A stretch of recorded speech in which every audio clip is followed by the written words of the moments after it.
Hey guys, how's it going? Back in my garage, there is an old VW engine, an old 36 horse that's been sitting here. I removed it from a truck, I don't know, about 20, 25 years ago. And it was the wrong one for the vehicle. I put a different one in it, but it is a 50s 36 horse, and I have another 36 horse that we recently got running, but is missing a bunch of pieces. So I think between the two of them, maybe we can make one good one. That's the plan anyway. So that 36 horse needs to come out of here and go in the back of the truck, and then hopefully maybe put the two of them together. Apparently I stole the carburetor off it at some point because that is missing. I also see a piece of paper on an air cleaner right there. That might be, maybe that was like compression numbers or something like that. So without further ado, let me dig a hole, get that out of where it is, and out to the outside world and in the truck. Yeah, and this thing's been sitting a while. I haven't used it in a couple of years, actually. I want to say maybe 4, 3, 4. I'm sure the battery's totally dead. I have a jumper pack with me. The biggest problem is probably going to be if the fuel stayed good or not. Something's on, it's drawing power. Let's go get the jumper pack out of harm's way.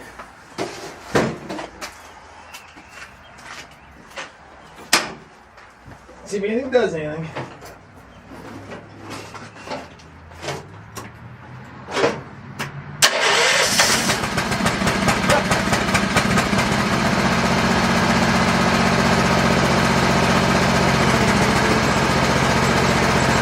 Honda. That's a Honda for you right there.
So I was trying to figure out why I brought one ramp and one piece of wood and how I was going to get the hand truck up there. Why I didn't think of the hand truck.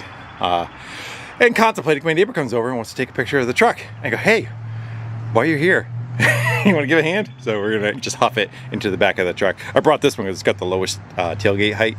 It's probably only about 18 inches off the ground. And I got her kind of a little on the uphill side. You count, and then I'll lift on your go or whatever. You can grab it by right here. As you see on this side. What's up? Definitely it's been not fun with one person. No, and I would have got into one way or another, but.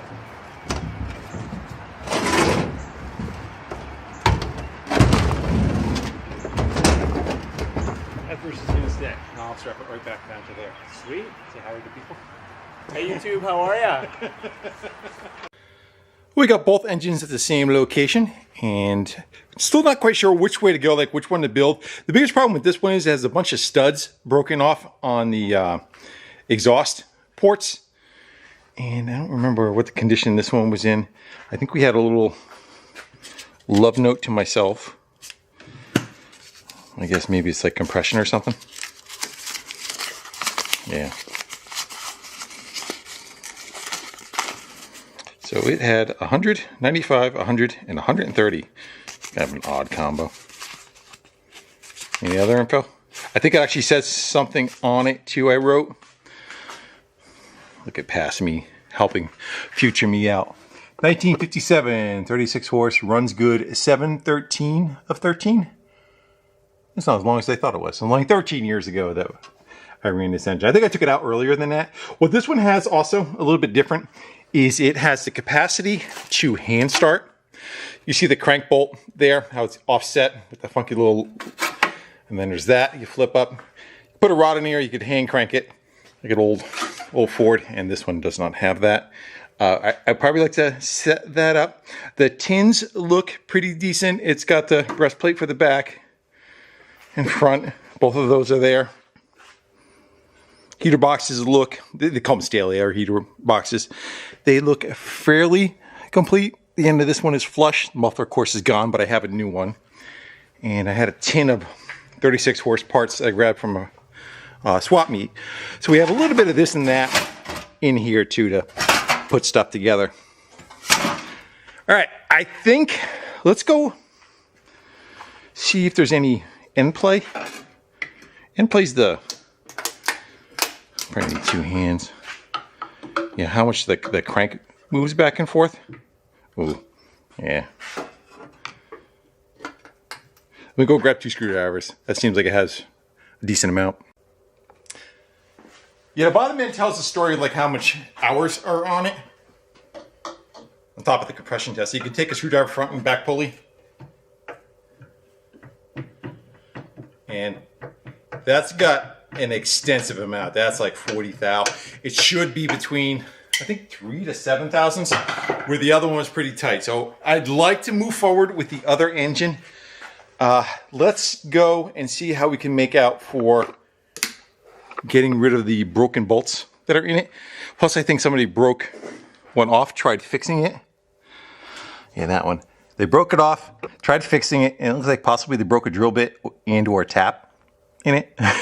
So let me go start on that. Let me see how we make out with getting this setup fixed. If I'm able to do so, we'll move forward with this one. If not, maybe we'll, I don't know, maybe even swap heads from that one too. But we'll see. Here's the gasket that would go on there. Kind of line up the where the hole needs to be. I don't know what they were planning on doing up there. Yeah, this is definitely drilled on an angle like that. One thing that's kind of good about these though, this style cylinder head, it goes through the other side. So it's not like worst case scenario, even if we have to bore through this and put a nut on the back and nut and bolt it, we can do that. Not sure about the bottom one. I think so. Compared to like a later cylinder head, you don't have the clearance to do that in the back. It's kind of a blind setup. All right, let's go see if we can get a drill bit. I don't want that angle showing up on you. That's what we're working with. So that's straight. The engine is straight, and that's the hole they drilled. Let's see if we can align that a little bit better. Let's just start with a smaller drill bit.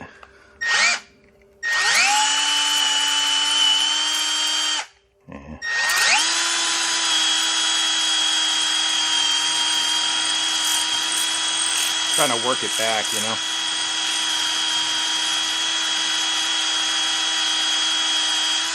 The problem is there's still some metal, some steel, you know, this is magnesium or aluminum. That is, the aluminum wants to go a lot easier than the steel does, and of course they drilled off the center of it.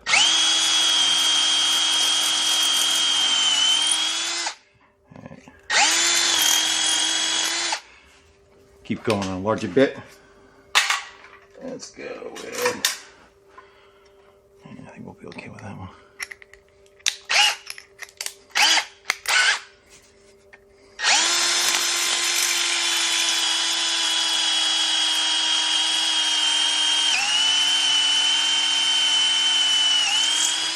All right.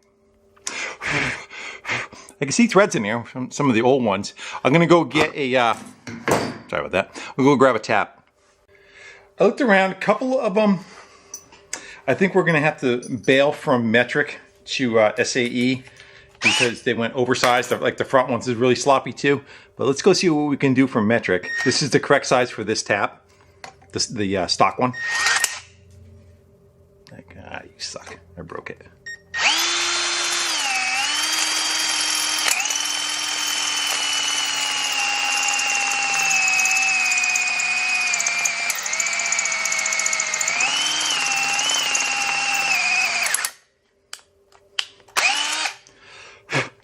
That's one crappy drill bit. And that would be the tap for that size. I think I lost a tip though. Did I lose a tip or not? No. Just sounded like I broke. Oh no, it's broke. Yeah, I heard you. Quit you crying. The exhaust is gonna blow out anyway. Alright, let's go.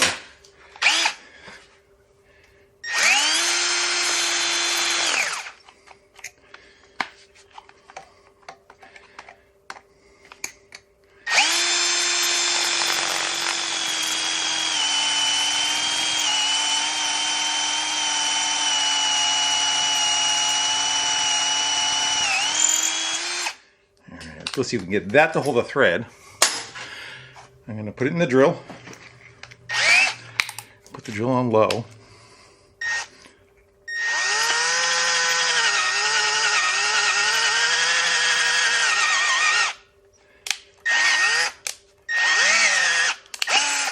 I'm going to keep working that back and forth.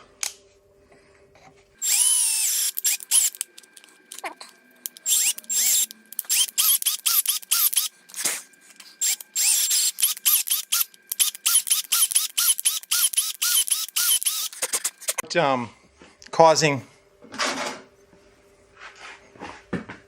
really any damage. We're gonna go a little further than that. This is the really messed up one. The other one should go easier. But I think if we can get a stud to run in there, we should be okay. I want to go get it like another. Oops. I like to go about another 5 threads in.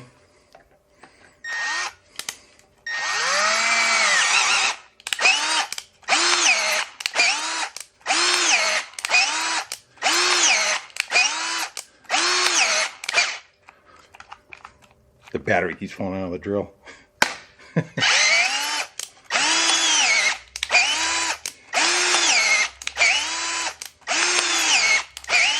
almost through.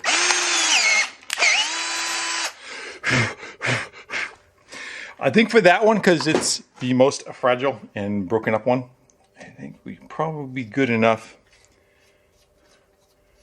to get a stud in there. I'm going to go get an Allen wrench. We'll thread that in. As long as I can catch like that much, it won't pull back out.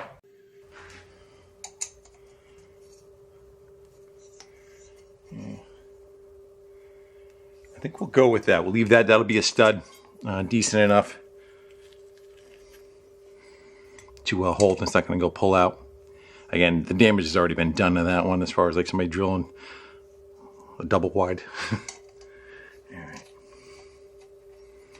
I'm going to go work on the one below it. This one I'm going to grind it flat first. And just so you know, like you want to try using easy out or something on it. These are studs. Studs kind of are running till they bind. It's probably a good way to say it. They're not like a nut and a bolt that you put together and it falls apart. This isn't just kind of like threaded in nonchalant. It's threaded in and it's got pressure on the sides of it. Hence why, you know, it didn't come out when it was trying to get unbolted. All right, so I'm going to go grind that flat. I'm going to go center punch it and then start working our way up. Little drill bits till we get to that side.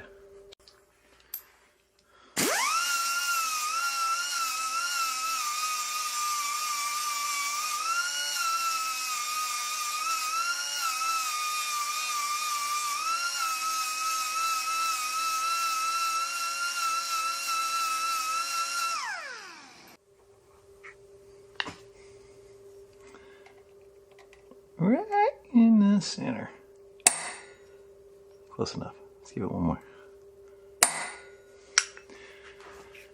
And like I said, the problem is everything else is around it is aluminum. So you really gotta try to keep the drill as straight as possible, especially for the first one. The next ones they'll kind of self-center because you already made a path through it. This one's the one you got to kind of look down the length of the drill and try to make sure you're...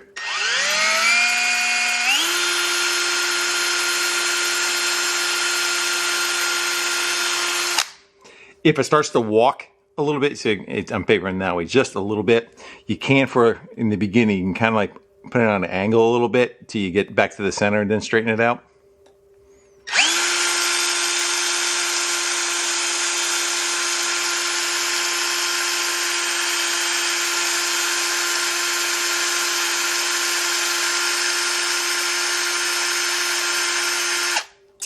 As you can see, this is going to take a while. I'm going to work on that. I can get actually a little bit better drill bit too. See if I can get a little bit more speed on it.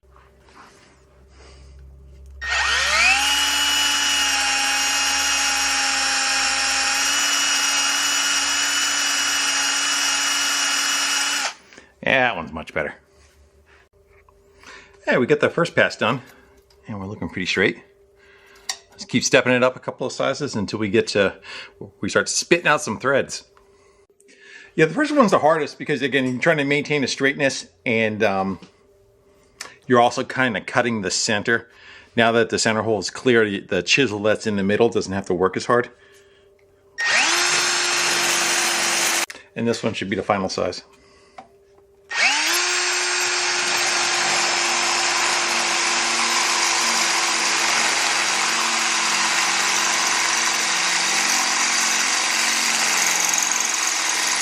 Yeah, we gotta see if we get a new bit. That one's not cutting.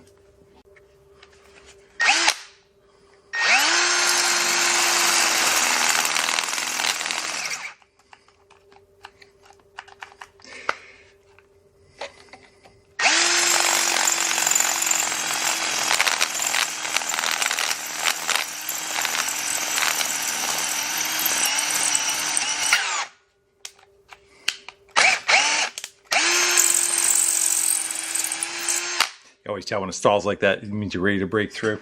All right, so it's pretty much almost to the size. And a lot of times you run a tap through it and it'll start pulling the threads away. That bit is a little off. Let's go take the one that is the right size and run that through. Now that the hard work's been done. I don't have a bit that's exactly what this one was. Let's go see how we do. There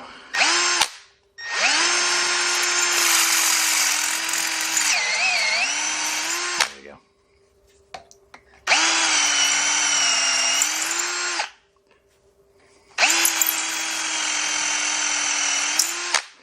Now let's go take the tap and see if it'll pull those threads out of it. And that's kind of what you want to do. You know, you want to return it back to the way it was. Her in the low.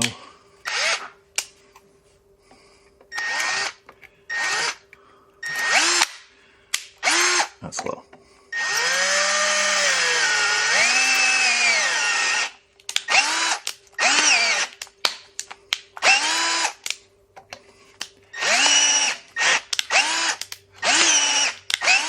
We're using an air gun. Let me grab an air gun. Should I clear out the debris afterwards?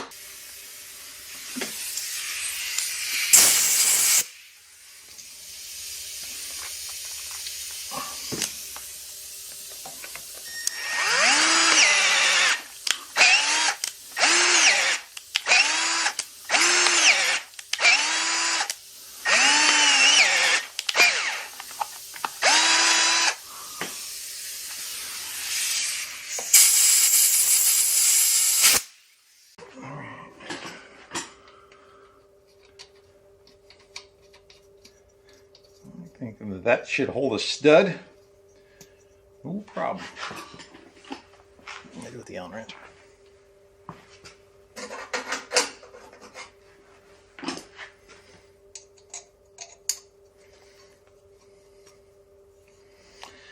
Yeah, that one is good, perfect. Just like that, kind of restored back to factory. So it stays, again, once we run it in, it kind of stays there. It's not like, again, it's not supposed to be a nut in a bolt. And the idea is, why are you using a stud and say, why don't you just bolt the exhaust on? When you're dealing with like aluminum or soft material, when you're trying to bolt something in, the aluminum has a good tendency to want to pull the threads out with it. If you run a stud in first and you're secured by all the threads, it's already anchored, then you run a nut in, there's much more support on the bolt. The bolt's not wanting to pull the threads out because you're not twisting into the aluminum. It's already, set where it was. Hence why they're studs. So that's two. We got to deal with that too. That little bail for the valve cover. All right, now that I already learned my lumps on that one, I'm going to go take care of those two. Just get them kind of done, get it out of the way. Well, the success rate is 7 out of 8. We got them running and then they're tight and then I have a nut on them. So what I'm going to do is kind of run them in and just take a whiz wheel and cut them right there. And then there's already a nut on them so we can kind of clean up the threads on the way out. All these made out pretty good. The only one that was an exception is, remember I was talking about like if you try using a bolt, make it a light on there. So if you try using, like they probably drilled this one out or got it out. Then they ran a bolt in it and they tried getting the bolt tight. And then eventually they just kind of pulled, you know, get it where it goes. They got it and it ripped all the threads out. So there's nothing in that one. I'm going to try going up to a 3/8. And then when we go to put the exhaust on, I'll just drill the hole on the muffler a little bit larger to clear that. But, you know, then that and put the helicoil in there. Yeah, they just drilled it so egged out. Yeah, that's a mess. There you go. Yeah. So I'm going to try opening that up to a better size. What if they tried putting a nut behind it? It looks like you can actually see back in there a little. Like I was talking about. Yeah.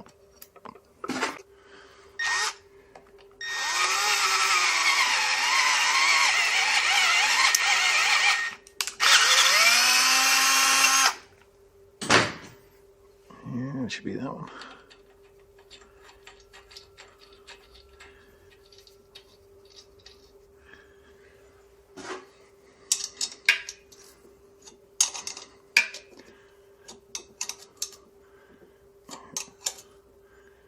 We're going to call that for the win. There you go. I'm going to get the intake manifold out of the way so that we can get in there with a whiz wheel and cut all the rest of them off.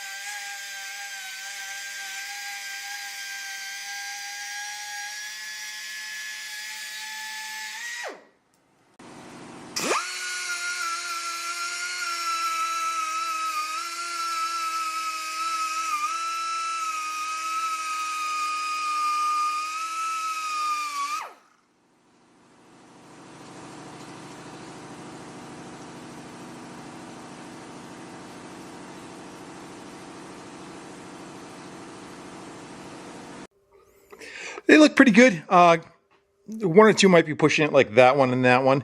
How much meat is left. The flange is usually about 1/4 inch wide. So after the gasket's on and the flange is on, we may have to get a just a longer bolt in there. It's just what I had for right now. But I think we are okay. Yeah, we'll see. So we got to open up the lower one on that one. It's going to grab, unfortunately.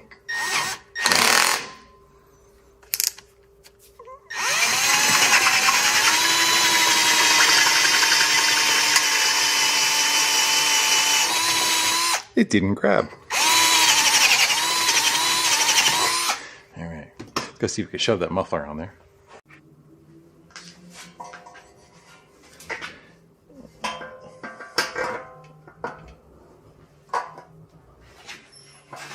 I feel like the muffler's out of whack on that one, maybe. Yeah, the upper one is.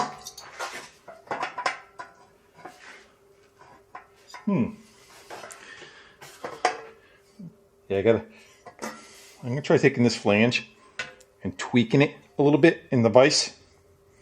Like it's off a little. I don't think it's that because everything else looks okay. And that one wasn't one of the ones that got knocked off center. It's not missing by much, but it is off a little. Let me see if I can, plus, how well the bend is that's in there. Let's see what goes first, the vise or the muffler. Problem is, I think that just bent the whole flange. I don't think it twisted it. I think it just bent this part of it. Worst case, I'm just going to hit it with a drill and we'll open it up a little more. Yeah, like I thought, I think we're gonna have to get a little bit longer studs. If I can get it with, if I didn't have exhaust gasket still has to go in there. They're all four bolted up, but there's just not enough meat left on them to catch them. So tomorrow I'll hit the hardware store and try to find bolts that have, you only have, generally there's only so much threads that come on a bolt to work with. And again, they're not studs. I'm making studs out of them. But, actually I got a couple of miscellaneous here. Give you an idea what they look like. What they're supposed to look like. Those kind of things. So I'll do some chopping.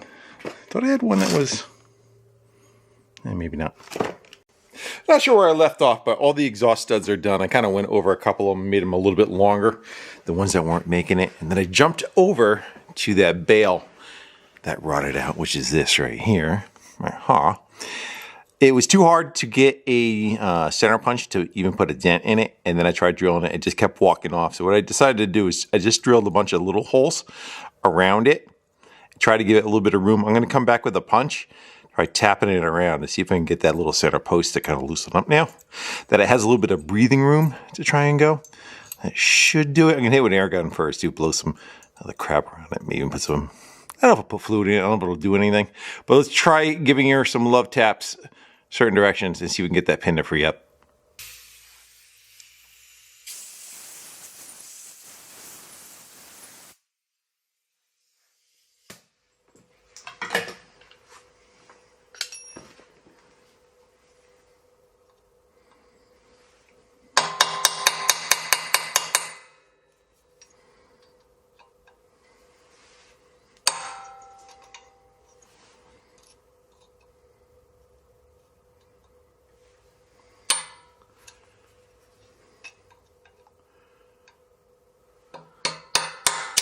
There it goes, just moved.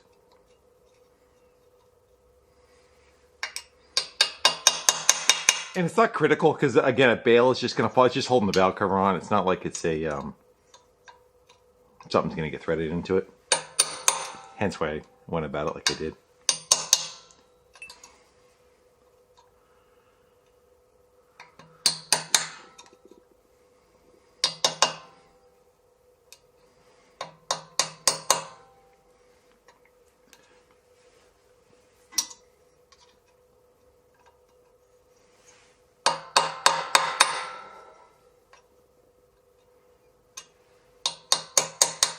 See if we can get some tweezers on it now.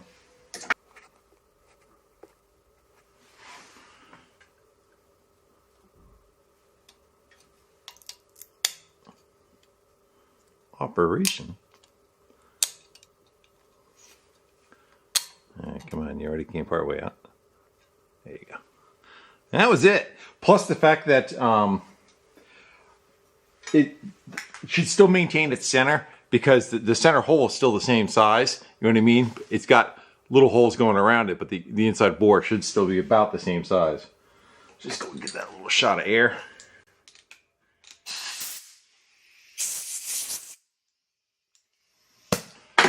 Good as old. We should be able to close it up now.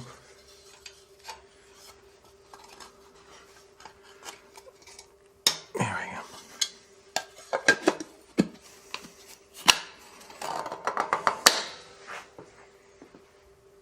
Well, now that we got all the vulnerable holes plugged, so to speak, this is an air-cooled engine, and for it to be an air-cooled engine, air has to be able to pass through the fins to be able to cool. Not so much right now. Both sides all plugged up. Let's try flipping it over. Some oil may come out, some may not come out. I want to hit it with an air gun from the bottom side and see if we can go clear all those passages up. It's fighting me. And we go popping this down. Let's go flip it over. I want to get the oil out of it anyway. We got to go change it again. But let's see if we can get it upside down and start shooting some air through these and get this stuff be gone.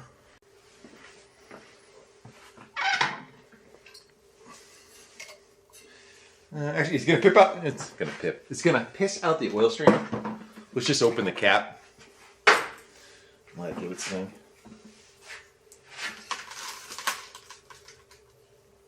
Should. Call me a liar. We're gonna take it apart anyway. Let's so there's diffusers I don't know if on the 36 if you can get them out of the way or not. Generally, you take the engine apart. There's an air diffuser or deflector, this little plate right here. So as air's, that's upside down, air's flowing through this way, it steers the air around the fins, which is that right there. Yeah, we're going to get around it. Let's first catch the oil that's leaking out of it. Shove a screwdriver in there, kind of lift up on it a little bit, see if it does anything.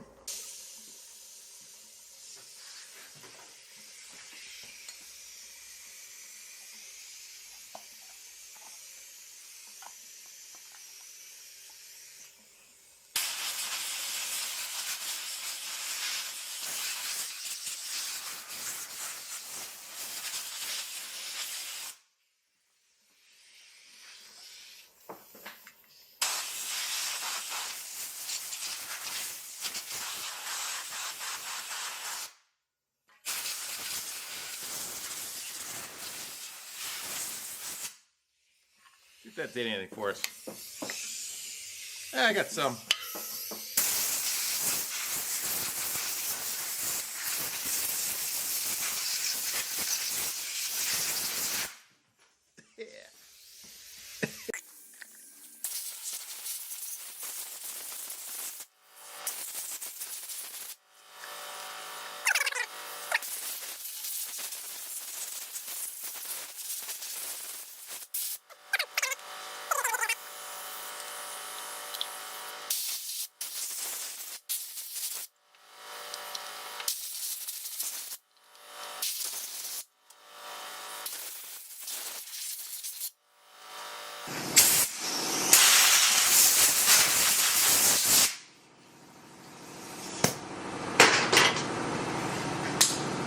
Better. I'm kind of debating whether to fire up the steam cleaner. Probably wouldn't be a bad idea. See if we can get rid of a bunch of the gunk, especially underneath it. This is WD-40. I'm gonna let it soak overnight. And again, just to break some of that crud that is on it. We gotta take the oil cooler off, replace the seals and everything on it. The flywheel has to come off. Let's go. Give her a 180. Especially all that gunk, you know. We do have it in the engine stand, so it wouldn't be all that hard to wheel to the door and do that. And again, like I said, let's go let it soak with some WD overnight to help at least kind of break it up. Remind me to knock those plates back down. I'm gonna leave them up for now so that I can get the pressure washer in there.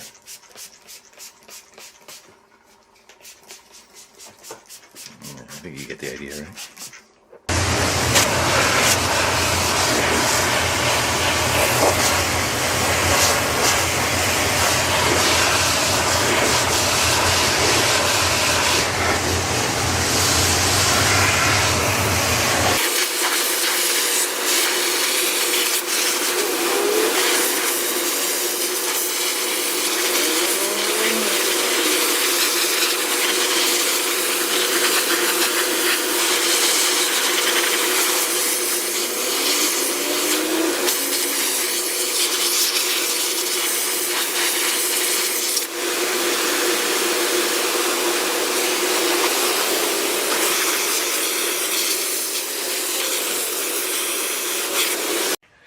Well, it's definitely a lot cleaner than it was.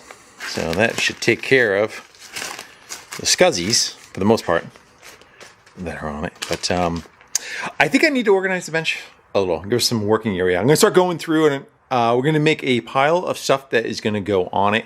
So I'm going to go pick and choose. And then we have to fix the pile of stuff that goes on it. So give me a second to fix this. That's a little better. At least got working room now. So that engine, took the drain plug or the screen off the bottom, let the sludge. It came out pretty muddy. I mean, you guys remember from the first video, it was like, you know, ½ inch, 3/4 inch thick of sludge that was on the oil strainer. Ran it with 2 quarts of oil in it, and then that came out pretty sludgy too. So definitely gonna need a couple more changes to get the out. Sometimes even like diesel or kerosene is a good kind of flush, or mix it with some oil to thin it and let it wash through. We are to the point we need to steal parts off of this to make that one better. So I want this heater box It's got a full extension, it's not rotted out. I want this piece of tin, the fan shroud, generator, belt, that pulley with that nut on there. Probably these tins and this rear tin. So pretty much all the skins on the outside of it. So let's start digging away, getting that stuff off, and again, we'll make the pile of stuff that we're gonna go put back on it. Not that.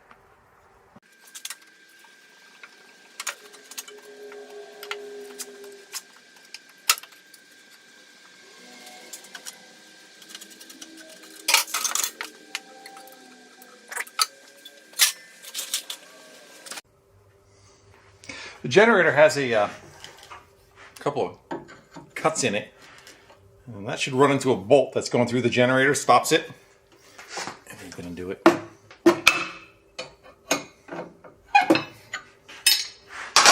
Most people have watched the VW videos before and know, but if you don't, the generator does not move. For adjusting it, you have shims, some on the inside, some on the outside. Those shims, and those shims.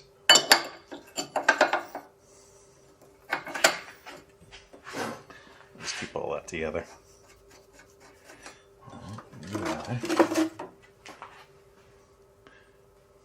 We'll use it. Sometimes the plugs have a channel that they go in. Sometimes not. This one is not there. That other manifold does have it. We're going to check manifolds. There's what's called a heat riser on them. And a lot of times that gets clogged. So we'll take the one that functions the best and looks the worst. That may be the same or not, I'm not sure. So the heat riser, the reason why it's there is the carburetor is so far away from the cylinder heads that in cooler weather, say like it's 40 degrees or something, the manifold will ice up and the fuel kind of like falls out of the air. So carburetor's here, it's getting sucked down across and over. This area right here will ice up. This is a preheat, goes underneath. It's actually exhaust. These aren't connected internally. So in the exhaust, it's probably this one here. The exhaust, no, this one, lines up with this hose, and as the exhaust is blowing out of the muffler, and I can't see it, as the exhaust is blowing out of the muffler, it causes a draw, like a paint siphon, through here, across, and back down. So exhaust is constantly flowing through this right here, keeping this manifold warm. A lot of times, this is what clogs up. So we'll see what we get. So, not quite sure what they got going on with this bracket. Somebody cobbled that on there. And also, the coil is welded to the fan shroud right there. We'll leave it alone for now. Again, it's going in a patina car, so I kind of think it looks fairly cool. My guess is maybe that bracket was for maybe a bus air cleaner or something along those lines. I'm not sure. Actually, yeah, this is the one that was out of Krusty, so that might have been for an air cleaner that somebody added to it. And that's off. Let's go get, there's a band strap right here that has to come off. That should be a 13 millimeter. Actually looks like a 15 millimeter. We'll go get that band off. That'll push back, and then we just have a couple of screws holding the rear tin on.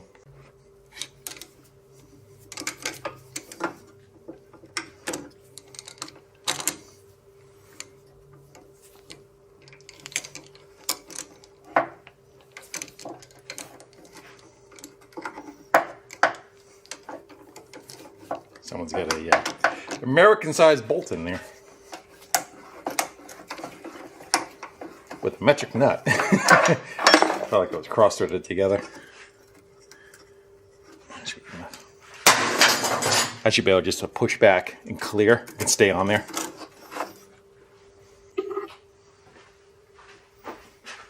This has a different setup of a fan. What are they? Like 11 or something? I bet they're 11. This is a 10. No, they're 10. So this fan is throttled by blocking the air off going to it, where the older ones, try it again, one more time. The newer ones have, inside the doghouse, has a set of shutters that open and close, and the fan just has full flow going through it all the time. and they use that for heat. So whatever air gets deflected in the wintertime, the flaps block off in the fan shroud, not blowing air across because the engine's already warm enough. So to stay warm, it I'll fight with this. Take it right out.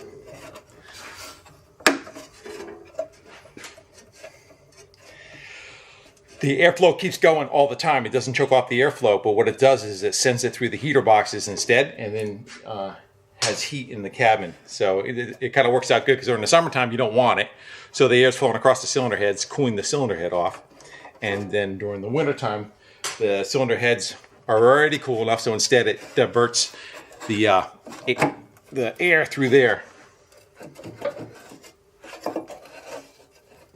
Get out of there. We're like so close. Bink. Okay.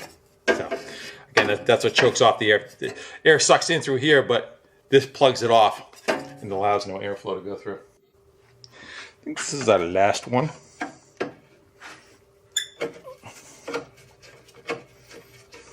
Too many mice are in this. They've been sitting in that garage on the gravel floor for 13 years. Come to me. There we go. Yeah. He's definitely moved in on that side. Here's the heat riser. The muffler's junk. These can snap off. I don't care. That's even better.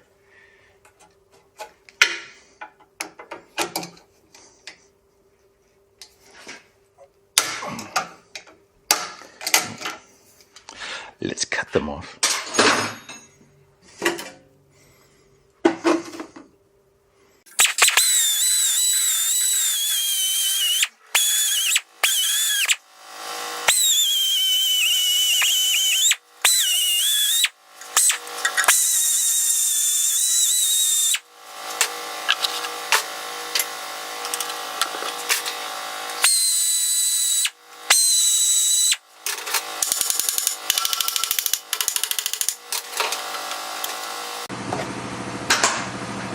Big rot hole right there. This one's no good.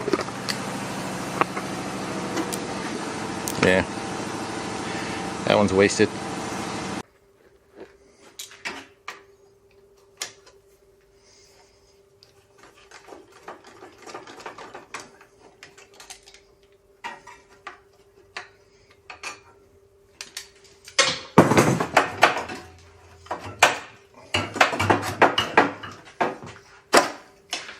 That one can go in the junk pile.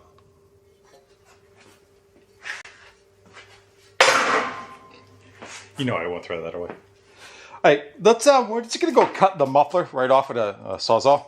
Get it out of our way.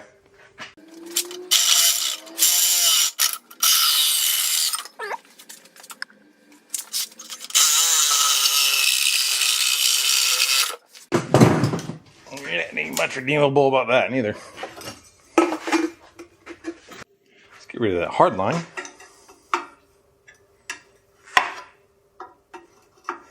You notice they keep the steel line pretty far away from the tins. On later ones, they kind of ran it closer in. Over here, when the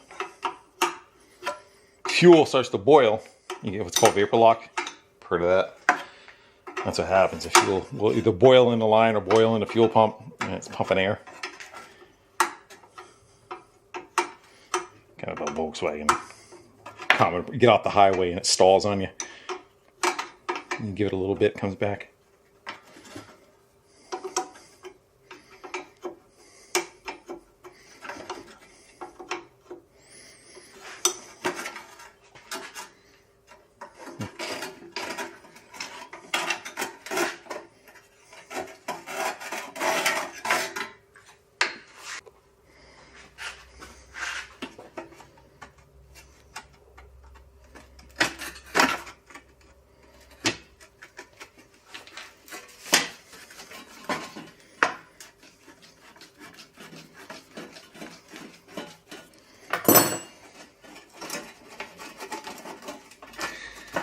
And we're going to want that piece of tin.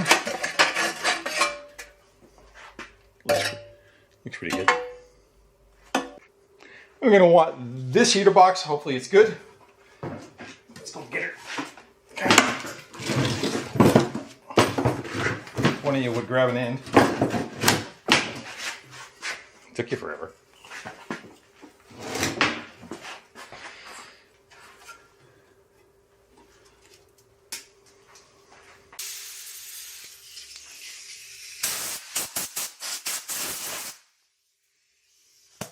So not to do what they did by breaking the studs, although we're not using the cylinder head, at least now. If you try taking these off, they're going to twist and break. If you take them off partly and you get a little bit of space between them and then it binds up, you're screwed. But if they're nice tight against there, you could take a chisel and just run a chisel right through them, split the nut, take them off, and no damage to the threads. They look crappy on the outside, but once you get the nut off of there, this material underneath will be pretty good. Let's give it a shot.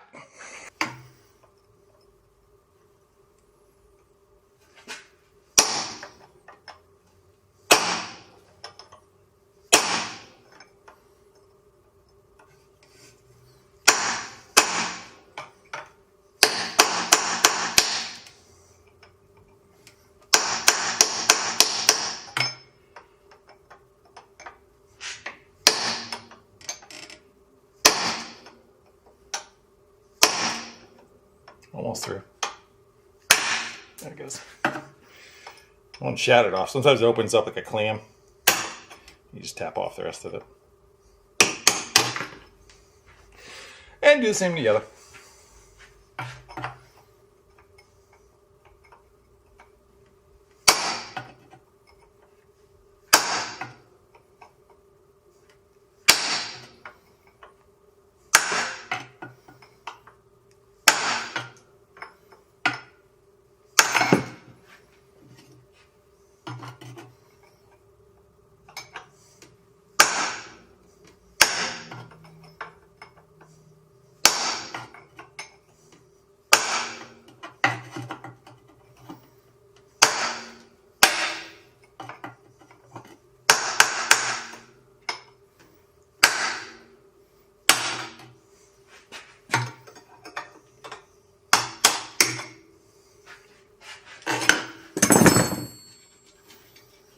And there's the other one.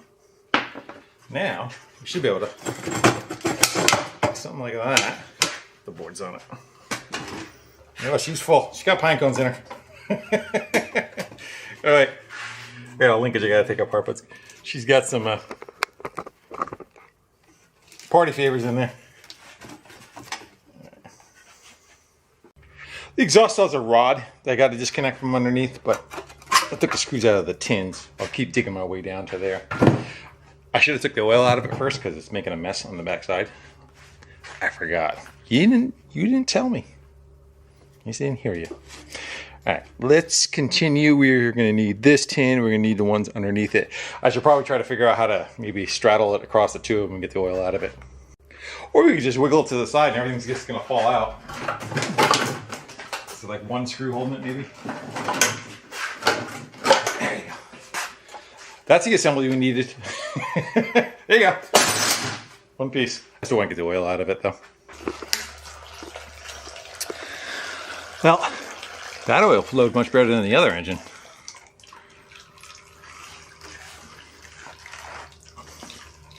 Might have been a little over full too. Wonder who did that. Now I gotta go pee.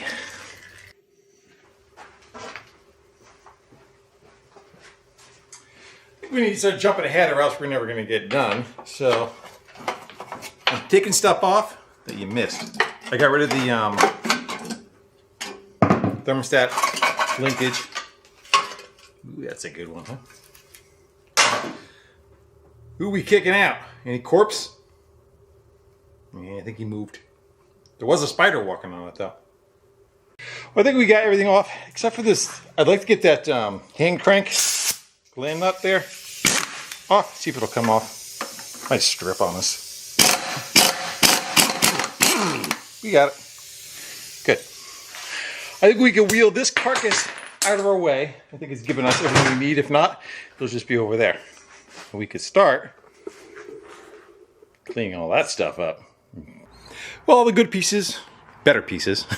I gave a bath, cleaned them all up, got all the the grease and everything that was packed in them out. Looking at the exhaust systems that we have, so again, this is the rear section. I thought this was going to be a good one. Here's part of the muffler still on it, and it kind of ends like that and goes into the muffler. And as I cleaned it, it blew a hole through it, and it also looks like it's got a kind of a failure getting ready to happen right there. Let's go see if we can find a piece of pipe, possibly that we could change this out with. And I don't know, maybe we can cut it here. We have the other one too, but they're both rotted. They're both rotted probably about, I don't know, 3 inches from the end of it. See it? Yeah, so they kind of look like that. Wonder if we could steal a piece of this maybe. Wonder if we can cut this off. Actually, which side is this? Same or different? Same but different. This one is the same side. Maybe we'll take this one and we'll add to the end of this. Let's look it over. Maybe we'll do that. Maybe we'll add to this one and cut a piece of this off. How short are we? Yeah, pretty bad. I think it goes right to about right there. Yeah, right to the end of that rotted spot.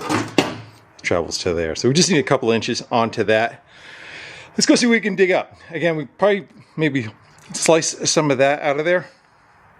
I wonder if I have a cheater. It's not gonna be that small though. Little pieces that you have for exhaust. Somewhere over here. Yeah, they're not gonna be that small though.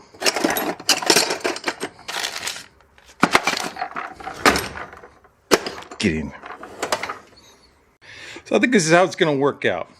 We're gonna cut a hunk of this out, probably about right here. Seems like it's okay. We're gonna use this for a sleeve, and we're gonna go cut this back. So we're gonna have that part bar, and then the sleeve go over it, and we can weld around it and kind of support that piece right there. If it don't work, we'll come up with something else. I roughly think this is the correct OD to go over that. Seems like it's close enough anyway.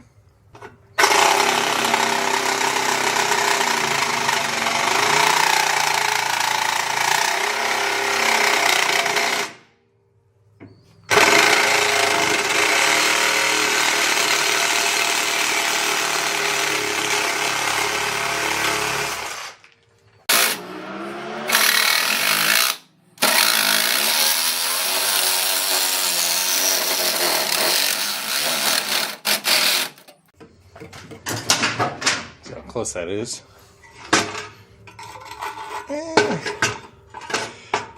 We could slice it too and close it up a little bit if we have to. Alright, so we got here's the tape. I think we're about 12, 11 3/4, 12 is about what we want to be. I cleaned up both of these as best as possible. This one's again 1.5 inches long. This one is whatever we cut back. Took the other pipe, sliced it twice, and closed it up in the vise. It seems like it's fairly good. Yeah, I just screwed it up. Weld's gonna suck, I know it is, because this stuff is just so rusty and porous and thin, but it is what we have to work with. So let's just go buzz that up just like that. And it's good enough for now. Reason why I needed to put the pipe back over here, there's a seal, a ring that goes around it with a clamp. So I need a decent amount of material to get that clamp on there.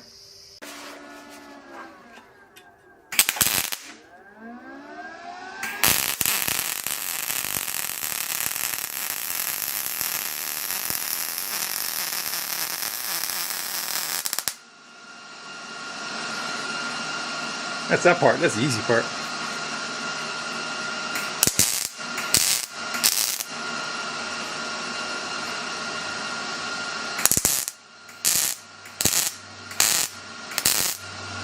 Just gonna do all that all the way around, just light little tacks.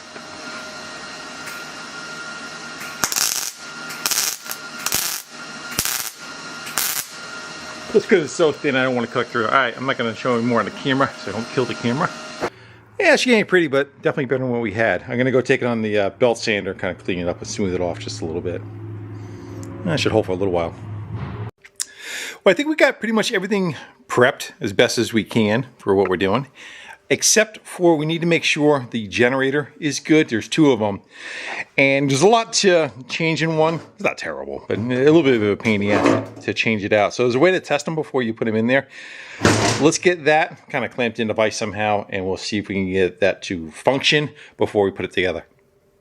We could probably do it with the regulator on, but I'm going to get it out of the way. And essentially what we're going to be doing is a generator is also an electric motor, kind of, sort of. And you can take a generator and instead of it making power, put power to it and see if it'll spin like an electric motor. Now, it's not something you want to do for a long period of time, but it will give you a heads up to how it's functioning. And there's also something as far as polarity that you're doing on it. So we need to go find, and we'll clean some stuff up, get some wires off of it. Both of them going to the same terminal, so dirty you can't even tell. Do a little bit of homework, trying to figure out which one is which, because it's not written on the voltage regulator, and some of them go by colors of the wires. You can't tell what color these wires are for the most part. But what I believe, this is going to be D+, this is going to be DF.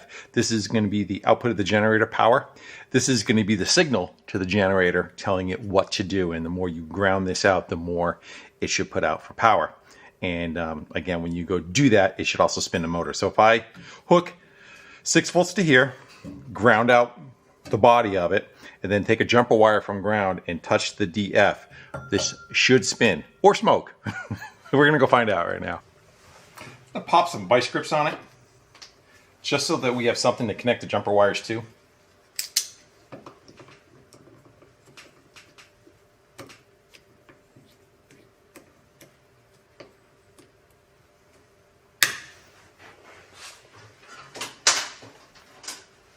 Okay, we need a ground for the chassis of everything. There's a bolt. Look at what that bolt sticking out of the side of it right there. You're going to need a hot. Going to D+. Jacket's all burned off too, but let's go see what we get.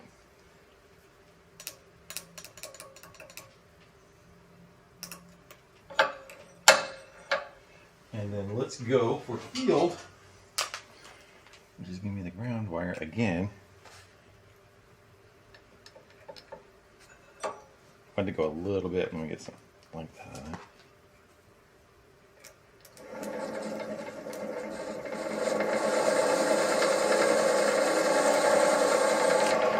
There you go.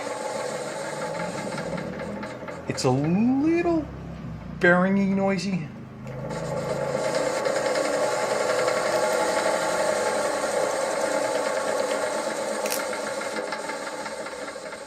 And the polarity looks to be correct because it's spinning the right direction. Hopefully the camera picked all that up. Yeah, I think it did. Let's go check the other one real quick and listen to it. I think we're probably going to go with that one, but let's just double check. And for number 2. All right, there's the 2 grounds.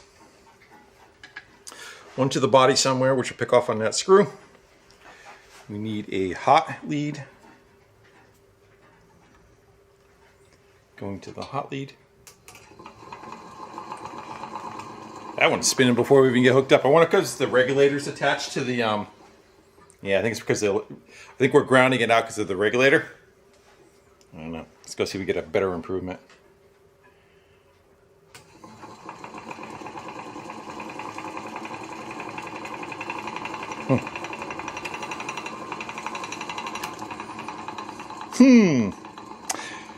Not sure if it's got a regulator problem. This sounded a little quieter, didn't it? I'm going to unscrew the generator, get the voltage regulator, get it right out of the picture, and we'll see what it does. I think if it spins without being connected to that, there's a possibility there may be a internal ground issue.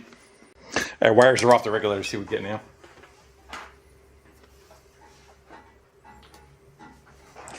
Just go for the D+. Not spinning. Okay. So I have a feeling it's in that voltage regulator. We will know momentarily.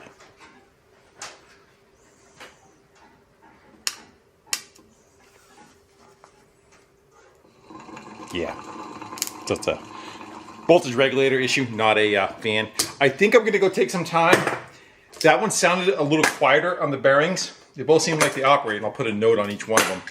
But I think I'm going to go swap this unit into the other fan shroud housing. Let's go see what that... Sometimes the bushing goes to shit in the front too. It eggs out. This one looks like it's been running loose, and the reason why I say that, there's another piece that goes on here, and you could tell it was rattling for the longest time. Look, it's almost cut all the way through it on both sides.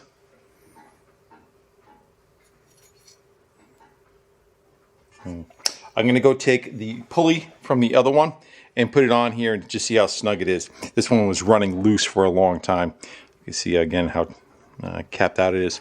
Sometimes what happens is when you shim with the shims for the belt, you move shims from one side to the other, people remove too many shims altogether.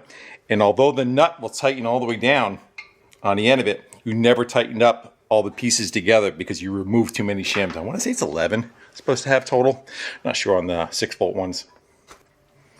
And so if you look at this one,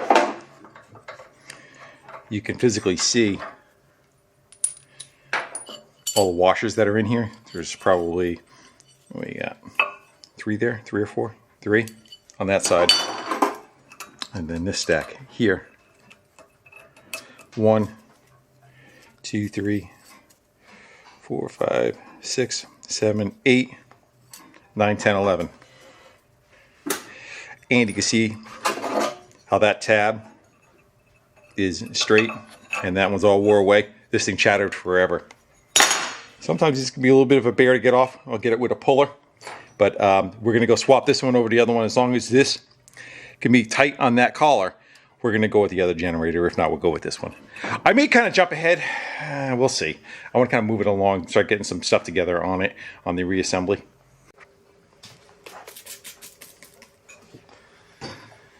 Let's grab a couple of screwdrivers and a hammer. See if we can influence it.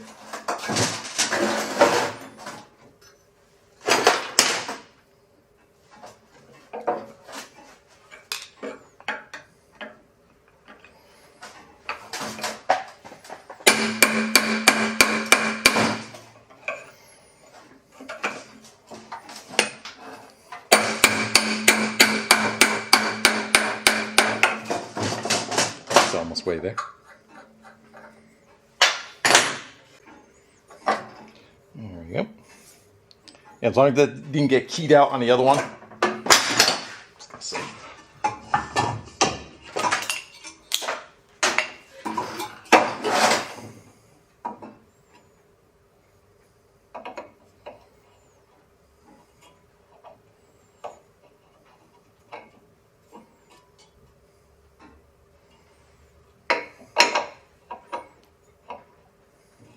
I think we'll be okay. I want to clean it up first. I gotta clean the surfaces up.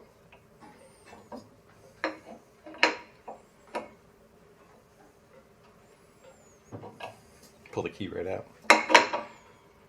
Yeah, I think we'll be okay. If it was wallowed, you know, like wobble on there, wouldn't be any good. I think we'll be fine. I'm gonna go clean this stuff up on the wire wheel while it's apart. So that we got a good set of pieces that won't eat the belt. Cleaned up that pulley, the pulley halves, and you can change these out. The other thing too, like over the course of Volkswagen's history, air-cooled Volkswagens, the fan that is in the back can be different sizes, and the offset in the front can be different sizes. You got to pay attention to it. You'll put it all together. You got miscellaneous pieces. All of a sudden, you're trying to put the belt on, and the pulley's not lining up with the crank pulley.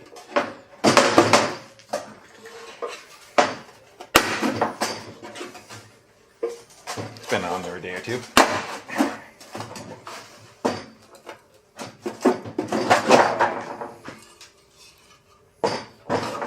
So you could have a fan that is a different thickness in offset for the fan housing that it is sitting in. These two seem to be the same ones. I don't see anything standing out. You'll sometimes notice it. You'll put it together and it'll be rubbing. Also too, kind of like on the front of it, sometimes on the back, I think all the times on the back, you take this nut off. It's got the same thing. There's a stack of washers. You can adjust this pulley in and out on its position. If it is rubbing on the fan shroud or if it's rubbing on this housing, you could orient how you want it to sit in that housing, and you'll know if it's rubbing or not. You can tweak it. I'm gonna go with that. I don't think I'm gonna bother changing the back tin. I'm gonna leave it alone, although it's got fancy paint on it. Yeah, glad you reminded me. Pop those tins, those deflectors back down. Push rod tubes look okay. Not gonna worry about those. I don't see any rust holes or dents in them, so no issues with there. I'm gonna start pulling some tins on. Actually, I'm gonna get the oil strainer back on it first. This is that hand start. I don't even think it's tight. No, nut wasn't even tight. This is for hand starting it. Setup, the gland nut. I'll throw that one on there.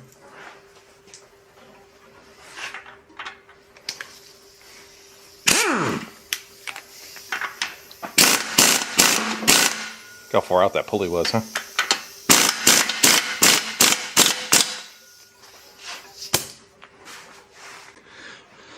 Get the nut out of the thermostat bolt rather. Let's see if we can get that disconnected, just on threads, so we can get the tins on correctly.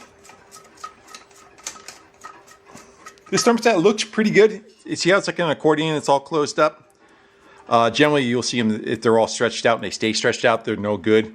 They kind of fail in that capacity, in the open position. And this is undone, so we can get the tin underneath it. We should be able to get ourselves taken apart. Get that out. That should allow us to drop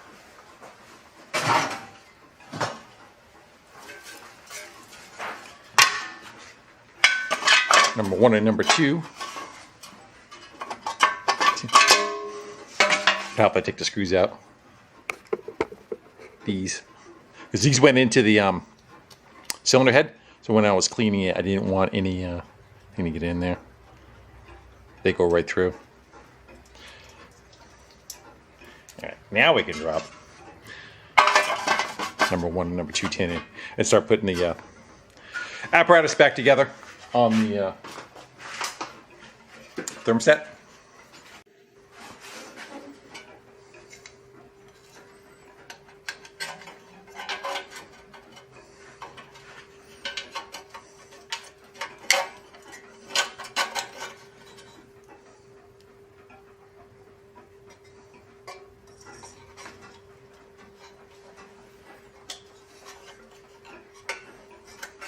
This will go up against the fan shroud when it's up together.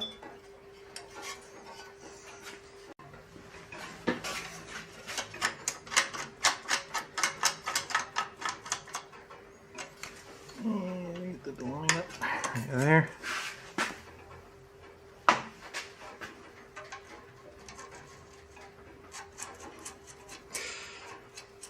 On later ones, there's a slide on this bracket. You can slide it, and that's how you adjust the thermostat.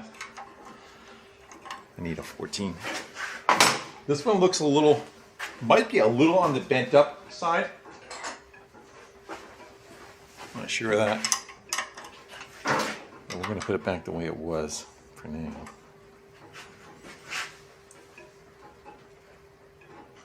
Yeah, I'm going to look on the other one. This bracket is leaning in a little. I'm pretty sure it's supposed to be straight up and down.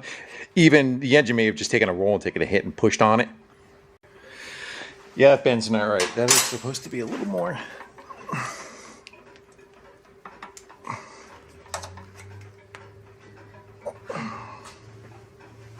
Oh, now it's more straight. Okay. Other thing we also need to address is the seals on the oil cooler. Let me get this tin back off. We got to get this off here. This is a little meatball-y here. I'm not sure what's happening with this. This looks a little suspect with that hardware. So there's two nuts under there, and there's one here. But again, this one, kind of question what that they put on there. I think that's correct. On all the older ones, again, it'll just be like a nut and a washer. I don't know what the height is on this. Whether that's something that somebody added or it's the way it's supposed to be.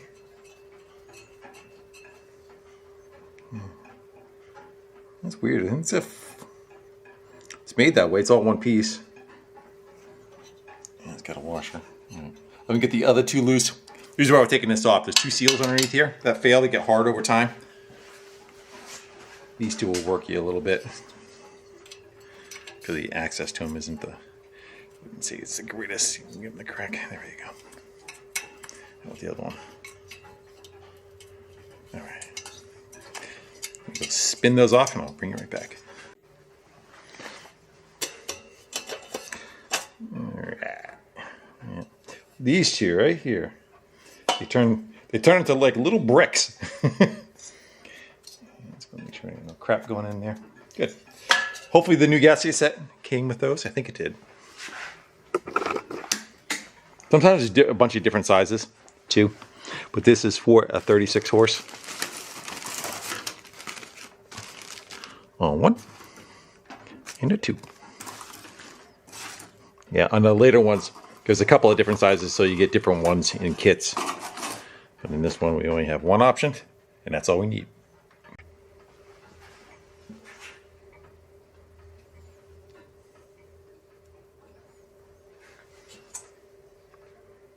Look clean, because it is clean. Where the seals are, I don't really care about the rest of it. I'm gonna bolt that back down. Also want to adjust the valves while it's cold. Number one cylinder, there is a mark on the distributor, a little tiny dash. Just go put an ink pen on it so you can see it. Different genres can be in different places. This is where number one cylinder is on this engine with this distributor. A lot of times it'll be right here. So in adjusting the valves, Volkswagen stuff is very easy. I'm gonna put the rotor on. I'm gonna turn it so that the rotor is pointing towards number one. No matter which way we go, here we go. And when that rotor is pointing at number one, like it is right there, I can adjust number one cylinder. I go backwards. I don't know, I'm dyslexic. And so that's number one.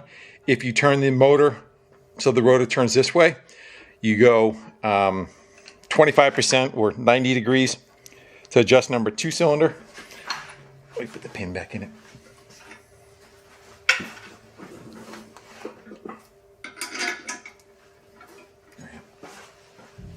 Okay, adjust number two cylinder. I'm just going to turn it over that far. 90 degrees from that one's number two. Continue number three cylinder, and then number four cylinder. And I'm going to adjust each one at those points. Very simple. All the engines are the same, except for, like I said, where that can possibly be number one cylinder could be possibly in a different location. You can tell by the spark plug wires too. You just follow the spark plug wire if it's all together, what cylinder it's going to. So let's go pop the valve cover off, bring the fuel gauge over. We want 6 thou on all of them, cold. And it may change. Like, one thing about Volkswagen valve adjustments, you're supposed to do it every other oil change. So every 6,000 miles, you're supposed to change it. And this one we ran a little bit, so the valves did kind of settle in a little. Let's just see where we are. Actually, that one feels pretty good. 2 for 2.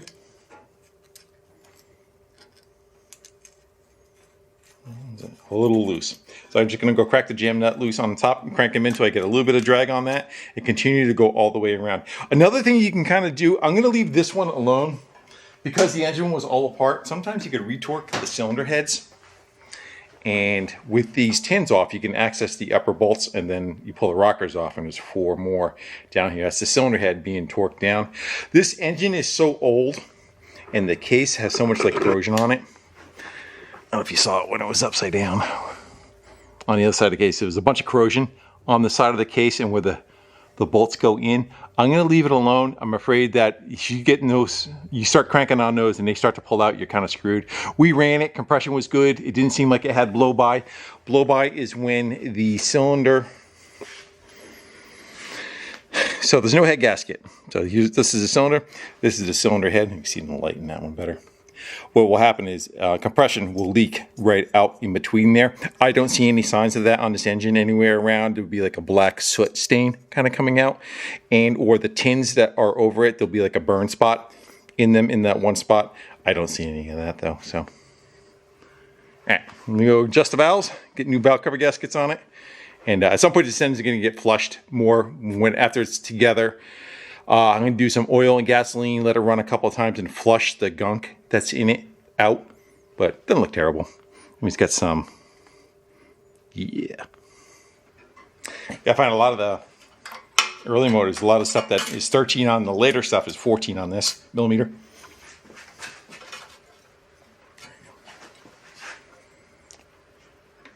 Gonna make sure that nut is free. Sometimes they'll weld it to each other. Now it's going.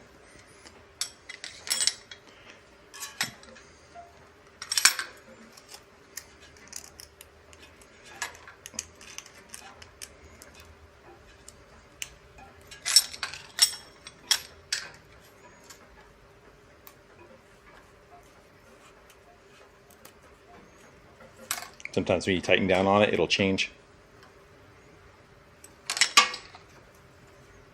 That feels pretty good. Ah. 6 more to do.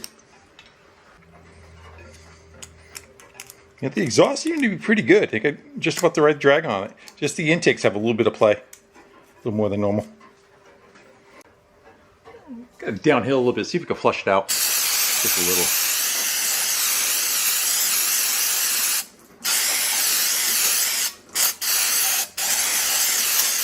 That's good. Let that pee for a bit.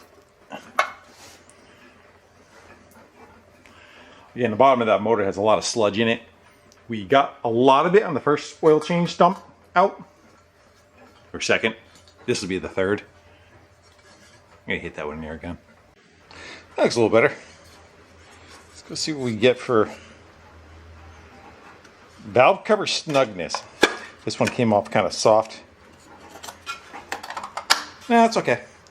How much push was on the valve cover. When I took it off, it just kind of fell off because of how thin the gasket was. If not, I would have had to bend this bracket, put a little bit more preload. This side's done. I'm going to go knock out the other side. Yeah, that's the corrosion I was talking about when I seen on the engine, why I didn't want to mess with the studs. Starting to get the stale air heater box stuff put on it. On the bottom, run the screws through. This part right here is called the generator stand. Generator stand obviously holds the generator. Also is the fill for the oil. On the later engines, they have a removable one. This is part of the block, and they cast it.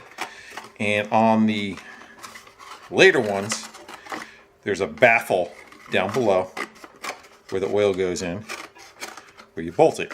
And up here is sealed off. Well, on this one, did I just make that too small? I might have, no, yeah. On this one, there's an opening in the top. And then, of course, the generator bolts to the top of that. We need something to kind of seal it. Not that it's really going to fling oil out. But I'm going to take a piece of cardboard. And we're just going to tap it. Right, a tap, you know, ball peen hammer thing.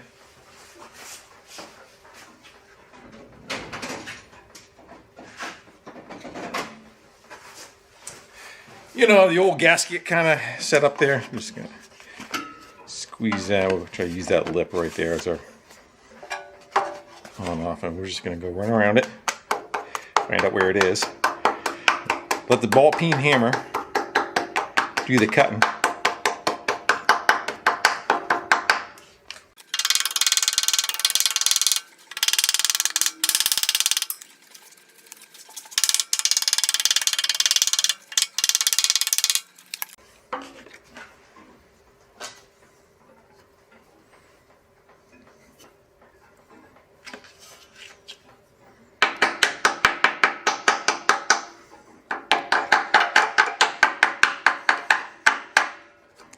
And that is our gasket for when we put the bean shroud on. which is happening next. Actually, maybe do the intake manifold. They're close to which ones go on first. Maybe we'll do the intake manifold first. And we get new gaskets. Yes, we do. New seals, I should say, for the intake manifolds. Let's see if we can get the old ones out of there. Sometimes they'll just pick right out. Sometimes you got to stab at them with a hammer.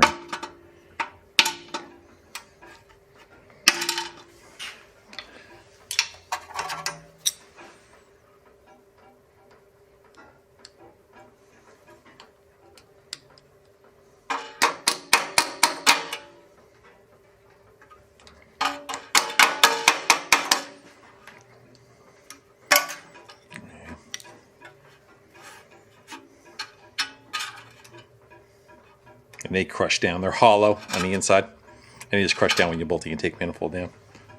Here's the intake manifold. Here's that heat riser we're talking about, where heat is supposed to go through one side and come out the other and keep the intake manifold that's upper warm. Well, guess what? The flow of it is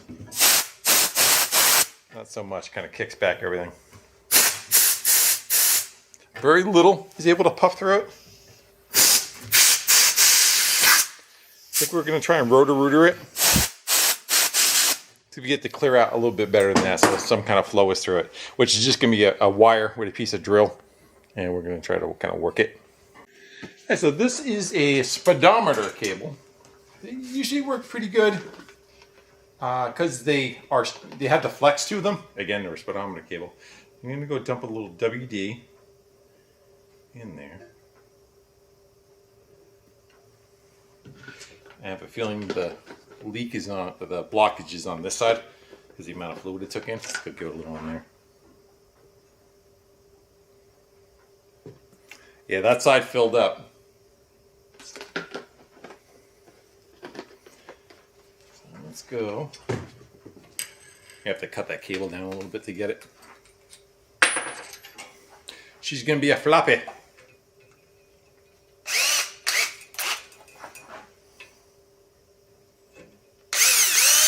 You're using it like a drill, you know.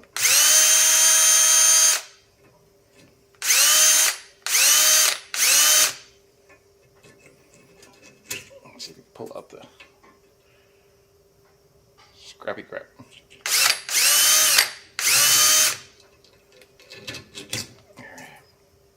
I'm going to cut this down. I'm going to cut her down to about right there. There's too much to work with. It's binding on itself. I'm also going to run the drill backwards, so it tries to keep the wire together more.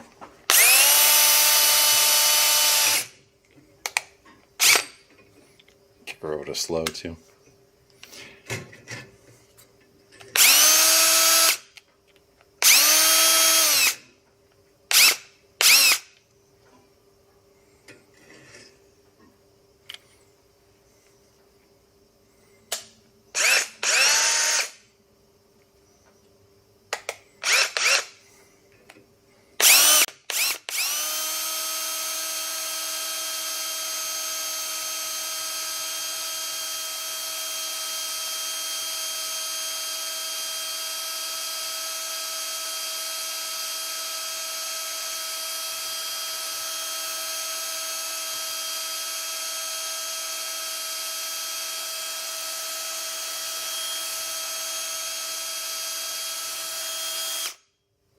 We do the same the other side and work it kind of back and forth and see what we can do to blow that out. Yeah, unfortunately this manifold's no good either. The oil came out in between here, so that means there's a hole between here and here. I'm gonna have to keep an eye out for another one. Let's just see.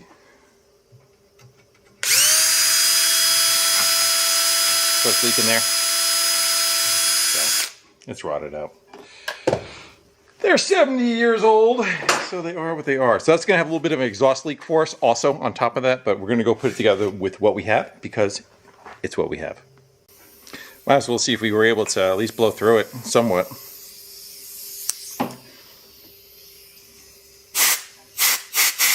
Nope, still clogged. We didn't even get that.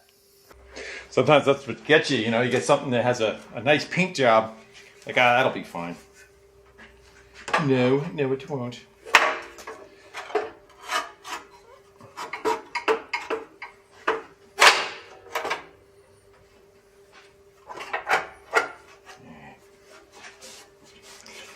clean that up, get that bolted down. New gaskets.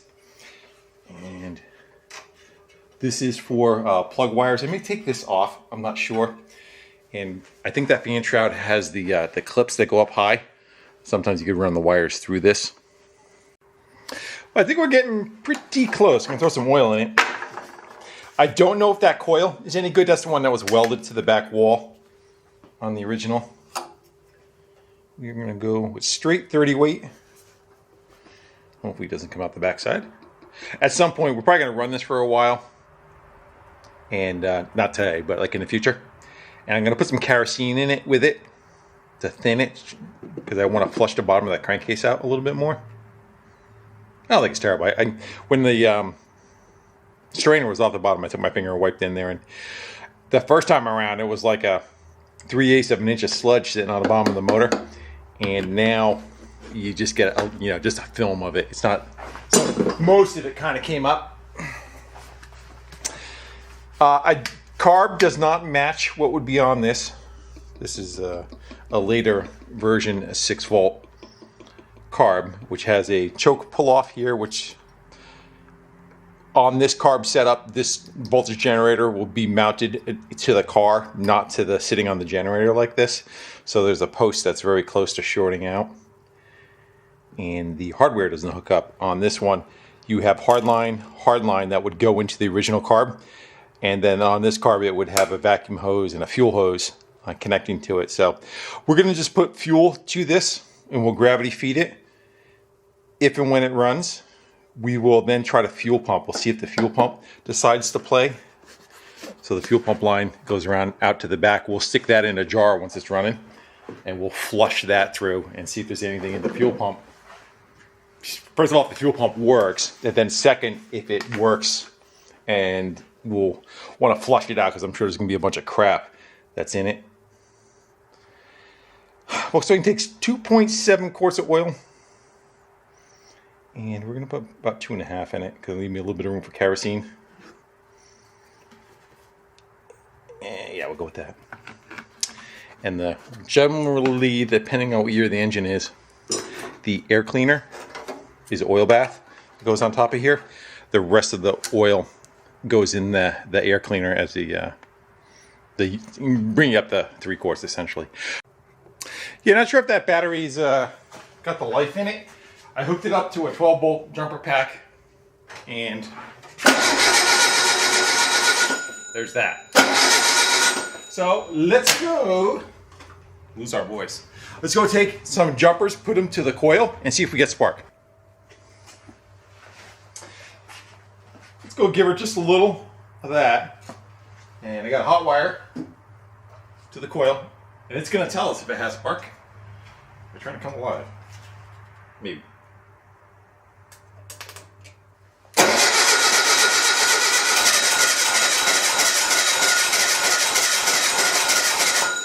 Something's sparking. Let's go give her.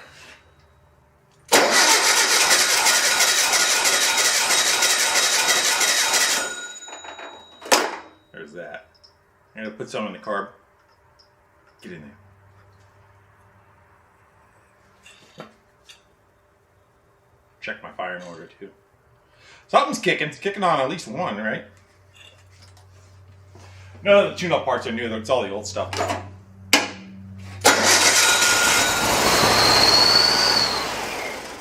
All right. I'm going to close that choke. Let's go fill that carb a little bit more, see if it stays running.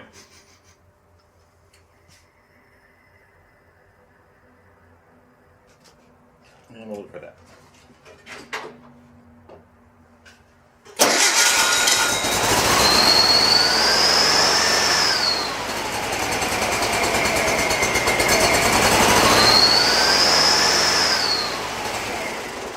Kind of like all over the place, but it runs. Quiet. Good. Let me kill power to that coil. And let's do a little bit more homework on it. I want to get a bottle set up, like I said, that fuel pump. I want to see if that fuel pump's functioning. It smells a little funky. Like burnt wire. Funky. Let's get We could feed the line. I have a gas can somewhere. Here it is. So this has fuel in it. The line going down into the tank, down, so it'll pick up from the bottom. Get another piece of fuel hose. We'll hook it to that right there, and we'll see if it draws through. And we'll get another piece of line on here facing away, and see if we can get it to go purge through the system. We'll I was gonna say kill spark, but it's not gonna spin fast enough. We'll get it. And safety third. Gas can filled up to about here. There's a hose inside that goes all the way down almost to the bottom. So you should be able to siphon up through the fuel line, through the fuel pump, up through the fuel pump, not connected to the carb yet. Come out of this line, and it is bowl. We can kind of get an idea of what we got for quality of, you know, if the fuel pump works and how dirty it is. I just don't want to put dirty fuel in that carb. Let's just crank it with no spark first. I know the RPM will help us, but just to see if we start drawing anything. Yeah,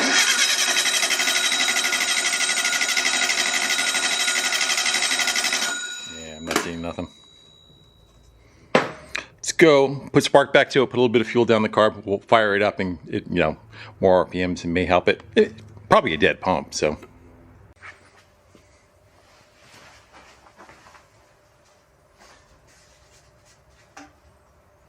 That's empty.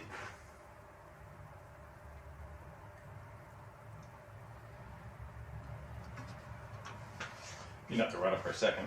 Sometimes you can put fuel down the fuel line backwards too, and it'll help get the fuel pump wet to get the valves kind of going. We are.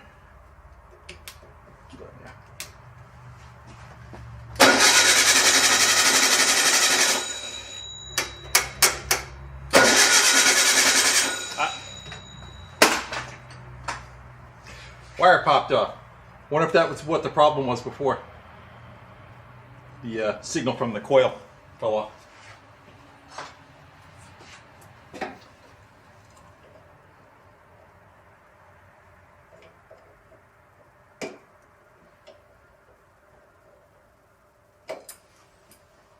Delays.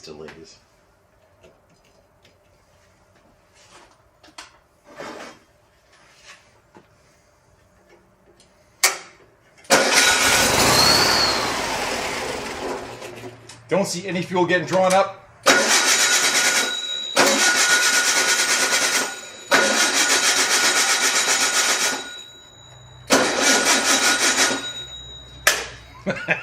I'll lose some battery.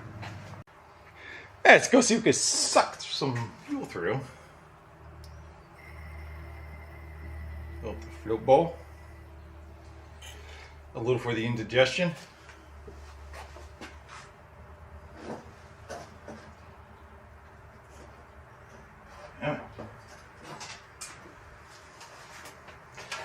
Power to the coil.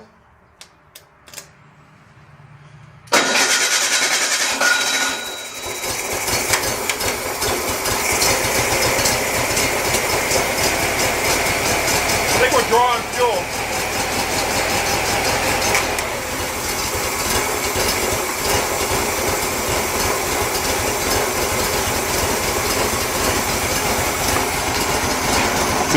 There's fuel in the filter. I'm going to kill it once we get some going through. Get a couple of revs.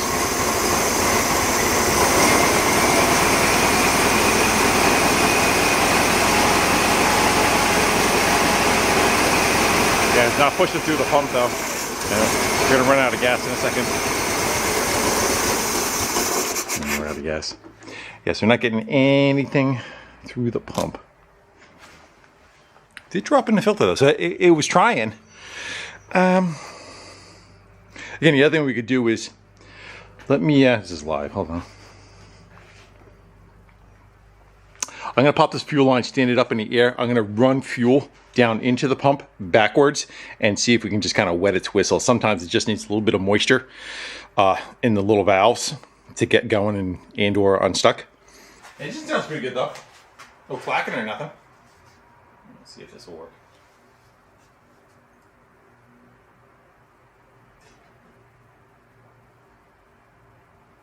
I think it's got air trapped in it. slowly going down. That's okay. As long as it's taking it. You want to stand here for me? Yeah, it's slowly going down. So it's slowly going into the pump.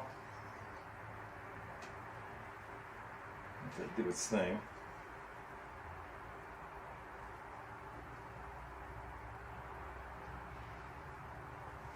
I'm going to refill the carb and refill my little squirt bottle.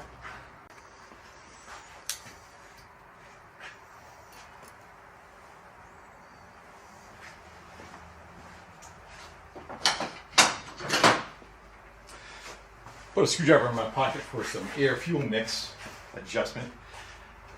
We need power to the coil.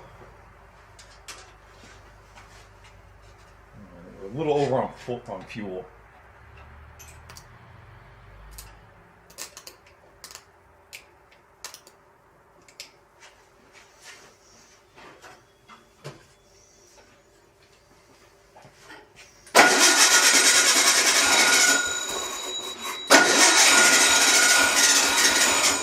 I flooded it a little bit.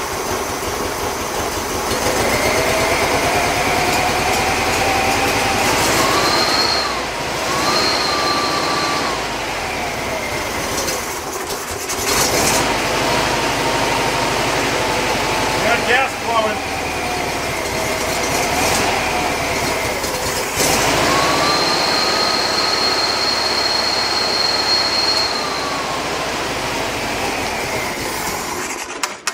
Couldn't catch any time. Yep, we got gas flowing. Blew out a little bit of chunks of stuff, but the fuel pump is now working. Good. Do we want to hook it up right yet? Yeah, it's I'm gonna get a piece of hose going from here to here, just so the carb stays full, and we can go play around with that part of it. Again, that carb's something we just kind of grabbed too. We really haven't even gone through that one. And all the other stuff is taken off there. Fuel's coming through the pump into the carb. I got a piece of clear line up here just so we can keep an eyeball on it.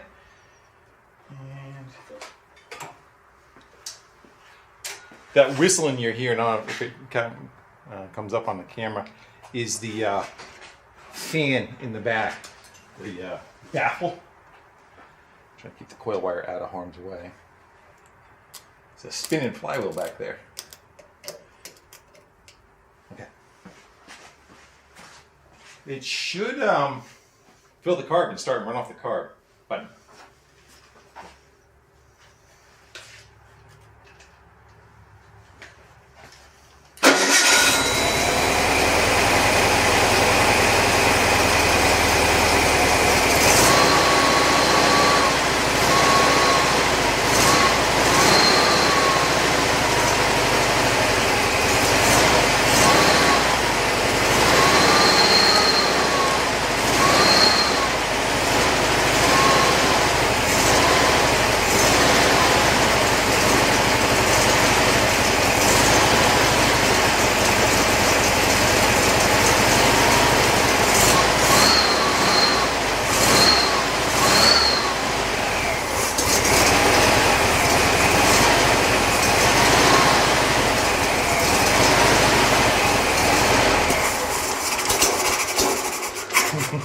Carb's got no idle circuit, so it's not doing much when I'm trying to tweak it. Let me go run that back in. Yeah, it'll run on the higher RPMs as soon as you try to let it drop down. Nothing. Let me run that in. Come out. A half, 1, and 1 1/4. So I tried choking to see if it would improve.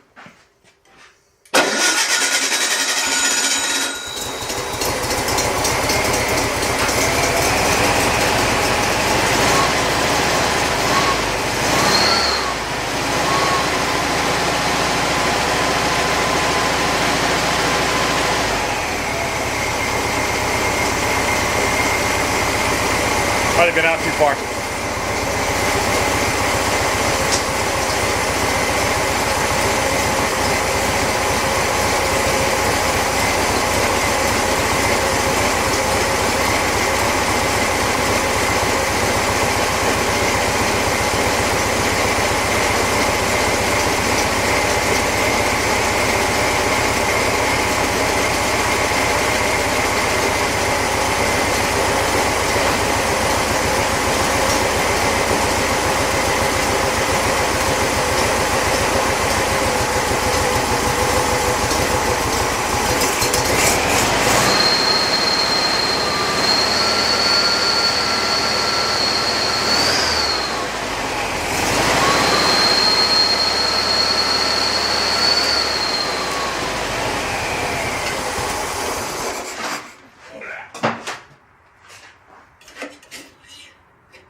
carb kit for it. I'm not sure.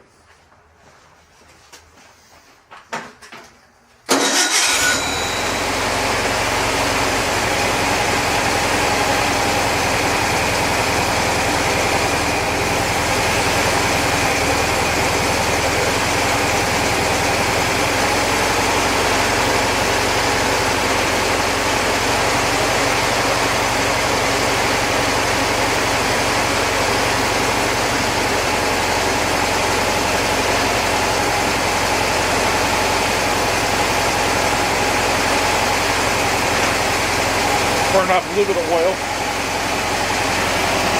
You have the valve cover dripping, that's what's cooking. Remember I was saying that valve cover, if that bail was tight enough? Apparently it's not. We got dripping oil there.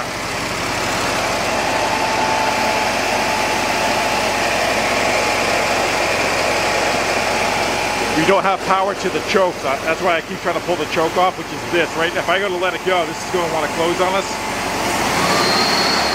I have to hold it open with my fingers. We could tie it back.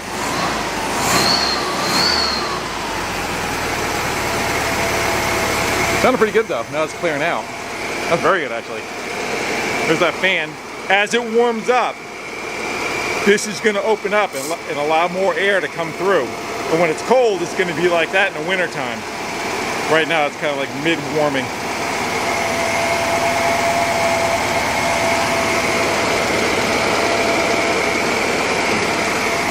Make that valve cover on the high side for now.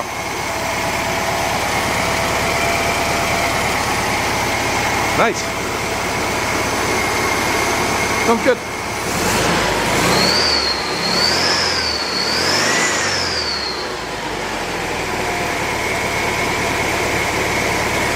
That's with all old tune-up parts. Got old plugs in it, old points, condenser out of something else that doesn't even fit for it. Generator sounds good, it's quiet, you know it works. Muffler's nice, don't really have any exhaust leaks on it.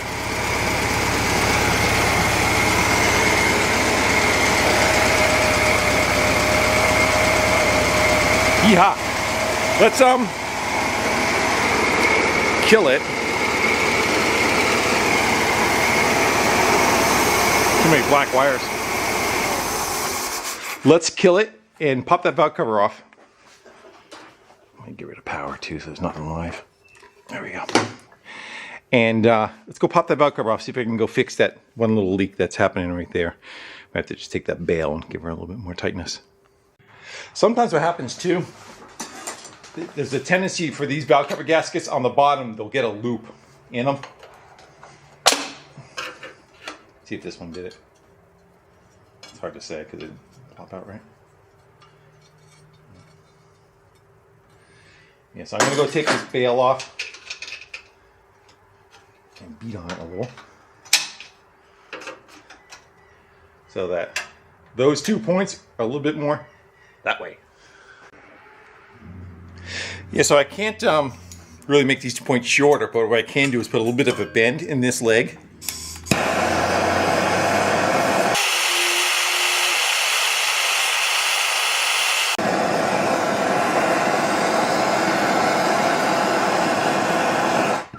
Do the same on the other side, and that essentially does the same thing.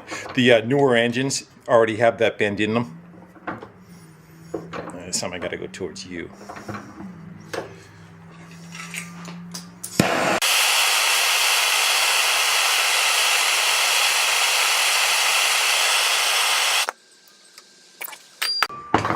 Don't grab it with your fingers. Yeah, got a little bit of a kick, both of them. Let's try that. Which way you want to go? You can go with this, or you can go with that. There we go.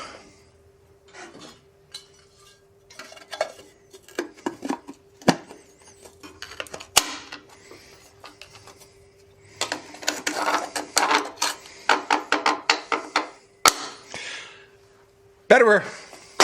Sometimes it'll also sit on the lip too of the valve cover.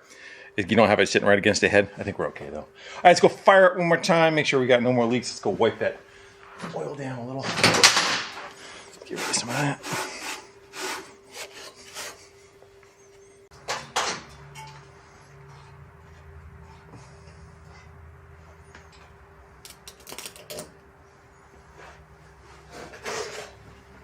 Perfect.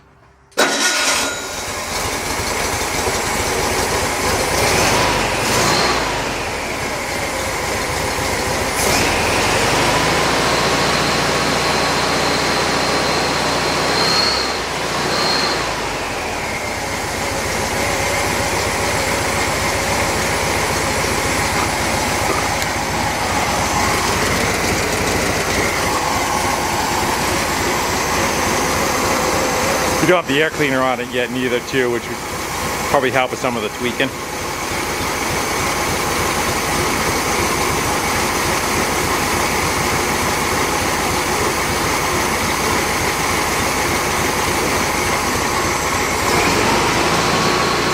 Clear it out.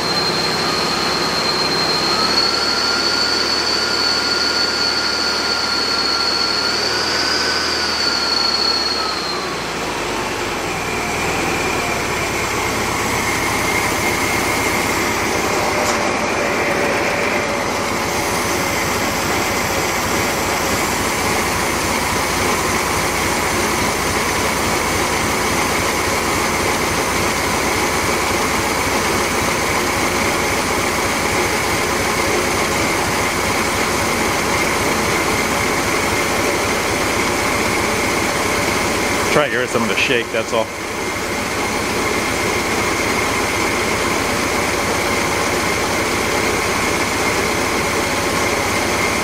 Right there.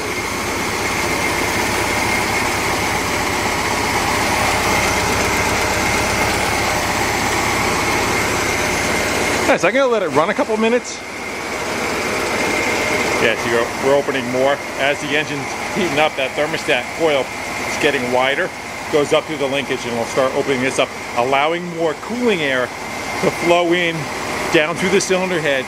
Now the difference between, this is called like a stale air heat for the car, and then there's heater boxes. I kept calling it heater boxes. So on a heater box style, which is a later generation, there'll be a hose, a hole coming out of here with a hose that goes down, goes through a hole in the tin here. Then there's something called a heater box right here. There is fins on this pipe right here going around it, and then there's sheet metal over it. Air blows around it and goes into the cab of the vehicle, and that's your heat. This is a different style. This is taking the same air, it's flowing down through. Instead of that air, the air is already blown through the cylinders, cooled them off, and then that air is either going to exit out the bottom of the engine, which is right here, coming right out. There's a breeze coming out of it right now. There's flaps. You close that flap up right there. Now that air instead goes out the backside, comes up through here, and out these and into the car. That's why it's called the stale air heat. It's already been used to cool off the engine directly. And if there's any oil on the engine or whatnot, and like whatever kind of is on it that gets burnt off a little bit, that smell kind of goes into the car. So they changed it a little bit later, but that's called the stale air heater. We do have that intake manifold that's not doing what's supposed to be doing. So just a couple of things we need to go get at a swap meet. A good intake manifold and the correct carb. But the engine itself seems like it's just fine. Of course, it's sitting in an engine stand, so it's got a little bit more of a shake than it normally would sitting on a transmission.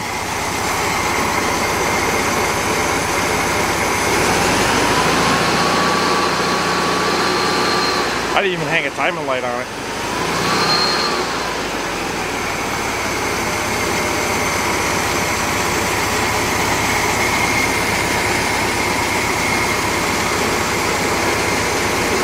Again, until I get new points and all that kind of stuff, I'm not that concerned about it.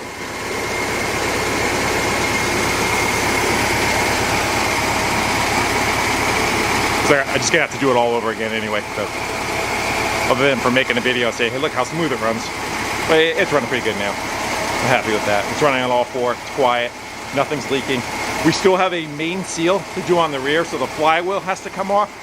But you can't do that while it's in the stand.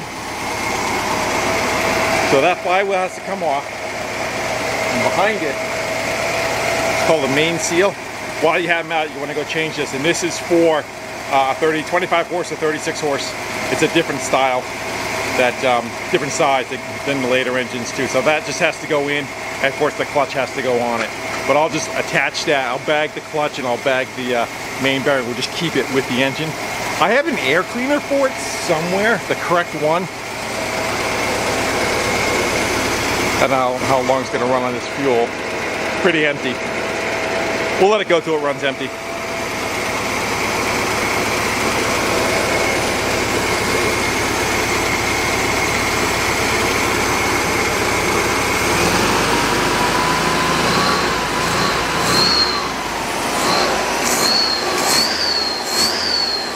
Looking to see if we had an accelerator pump. Accelerator pump's the little squirt of fuel that pops in there. Got a little diaphragm that pushes raw fuel in. They always fail. And that would be under there.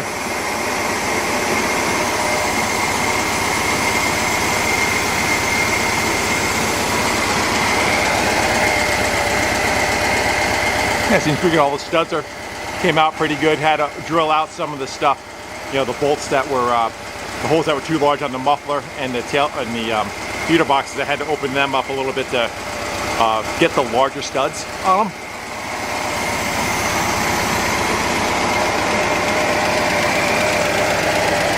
I think those two were the only ones that were okay. Yeah, that one's a large one there, so I had to open up the muffler.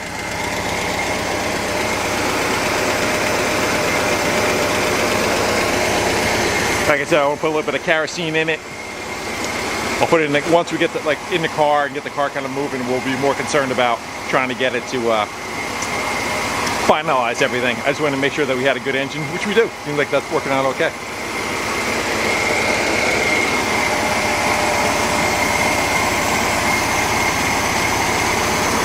All right, let's kill it. Let's see how it does on a restart.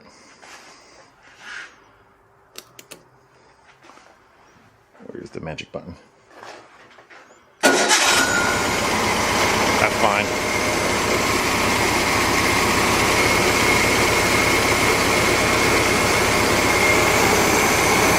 Seeing air bubbles coming up now. I think we're about out of fuel. I don't want to let it set with gas in it, so that's why I'm letting it run. Yeah, there's nothing in that anymore. So the difference between a 6 volt and a 12 volt is the size of the flywheel. And you could put a 12 volt engine in a 6 volt car. Probably do it the other way around, but nobody does. You always want to take an early car and put a bigger engine in it. So this is an actual transmission right here. You can see the distance between the teeth and the flywheel is pretty close. That's a 180 millimeter flywheel going across it. A 12 volt car, the flywheel is 200 millimeters, so essentially 10 millimeters further out all the way around. You just got to clearance the bell housing enough to clear that. I don't know if this bracket has, it might have already been clearanced. You'll see grind marks, kind of like see down in there. You'll have to grind the transmission on a 6 volt transmission to be able to get that to go. You could try to get a 12 volt, but it's only 1 year. Only 1967 of the old style transmission, swing axle transmission, is set up for 12 volt, whether it be a bus or a Beetle. Everything else is 6 volt, but anything from 66 all the way down, you can put a larger 12 volt. We call them 12 volt engines, which is going to be a 1500 or a 1600, single port, dual port. All the bigger motors can go in an earlier car, give you, instead of 36 horsepower, you're running like 52 horsepower. So it definitely does help for the performance of the car. This one I'm just kind of going for the correctness of the car. I just wanted to put a 36 together. So I haven't done one in 40 years. So it's fun to go play with it because it's just set up differently. Very similar, but you know, some stuff is just different. Yeah, she's gulping on fuel now.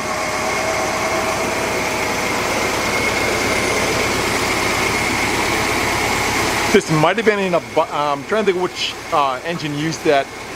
There's a oil air cleaner would sit off to the side. Maybe early Carmen Ghia or bus. This motor might have been in, split window bus.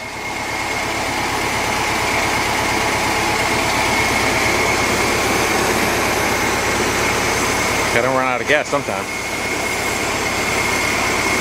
Yeah, it sounds really good. My fan's even opening more. It's not going to open because sitting here idling, it's not really producing that much heat. When you're on the highway in 4th gear, or you know, like right now that this room is probably 65, 70 degrees, that's really not all that hot. It's only going to open so far. And people say, well, you don't need a thermostat at all. If you lived in California or someplace like it was 80, 90 degrees, yeah, maybe you can get away with it. Here where the climate's cold, you don't want the engine to be always running cold, and it just kind of wears down more. Of course, people are going to argue the point back and forth, but honestly, Volkswagen would have been able to get away with it. They would never have put it on there if they didn't feel that they needed it. So in cold weather, if it's 10 degrees out or 20 degrees out, you got to have the fact of letting the engine come up to temperature and do everything it should. Hence, that's why that would need to be totally blocked off, not letting any airflow across the cylinders to cool it down and get up to the temperature it needs to be. And why this would have to get hot to keep the carburetor from freezing. If you had carbs that sat right here, you can get like dual carbs, even on the early motors. You can get like a carb that sits here and a carb that sits on the other side. They don't need the preheat because the distance between the cylinder head and the carburetor is so close that it doesn't frost up. There's enough heat coming up, it's not an issue. It's just that the fact that you got probably, what, 20 inches, 24 inches from here to here, that it gets cold, that's why this style needs it.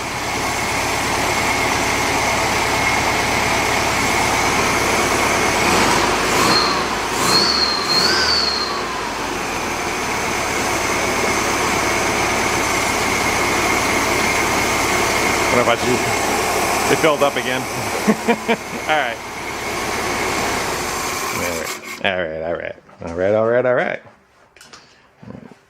That wire's live. Let's kill the battery. Everything's dead now. I'm just going to go find that air cleaner. I didn't find one. I found two. And they would look something like this.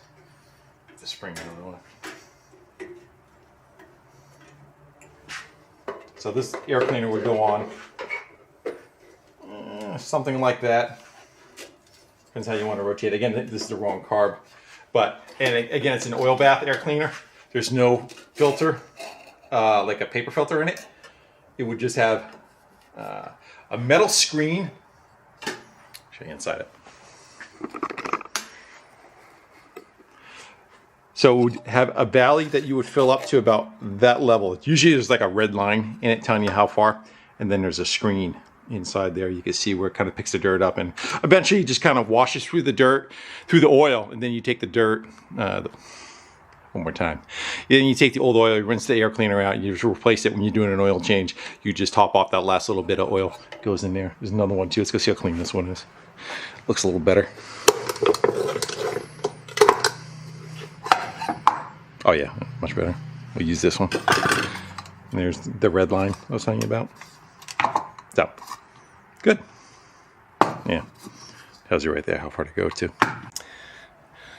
Well, I like the way it came out. I have no complaints on anything. We didn't put much money into it. I got an exhaust system, my OJ, a little bit more money. Figured like $100 on the exhaust for the muffler and the tailpipes and the hardware. The gasket set was like $45 for that, delivered, and a couple of fluids. I don't think we bought anything else for it. I think everything else was just, you know, resurrected from the junk that we had, which, you know, I'm kind of a firm believer in that. You know, all this stuff is like 65 to 70 years old that is on this. Yeah, except for like plug wires and that kind of thing. But everything that's new nowadays, it's just crap. Nothing fits well. The longevity of it is poor. I'd much rather try to put old stuff together. You know, like why don't you just put a new fuel pump on it? Because the new fuel pump is probably crappier than the one that's on it. And if this one works, you know, I'd rather kind of go keep it. And it's got the cool look to it. These are rebuildable, by the way. You got to find the... I don't know if the kits are a bit... Again, you get a kit and the kit's a piece of crap too. So... All right, guys, I have been rambling. I appreciate you guys hanging out with me, having fun, bringing old stuff back to life, and we'll do it again pretty soon. I got to get that finished before I got one more video on the backhoe, and then patiently waiting. The Challenger's been waiting. It's nice weather. It's registered. It's ready to rock and roll. We just have a little bit more things to put together, and we'll be playing with that. So look forward to those coming up. But for this one, I think we're going to go call it on this VW engine. Thanks, guys. I'll see you later.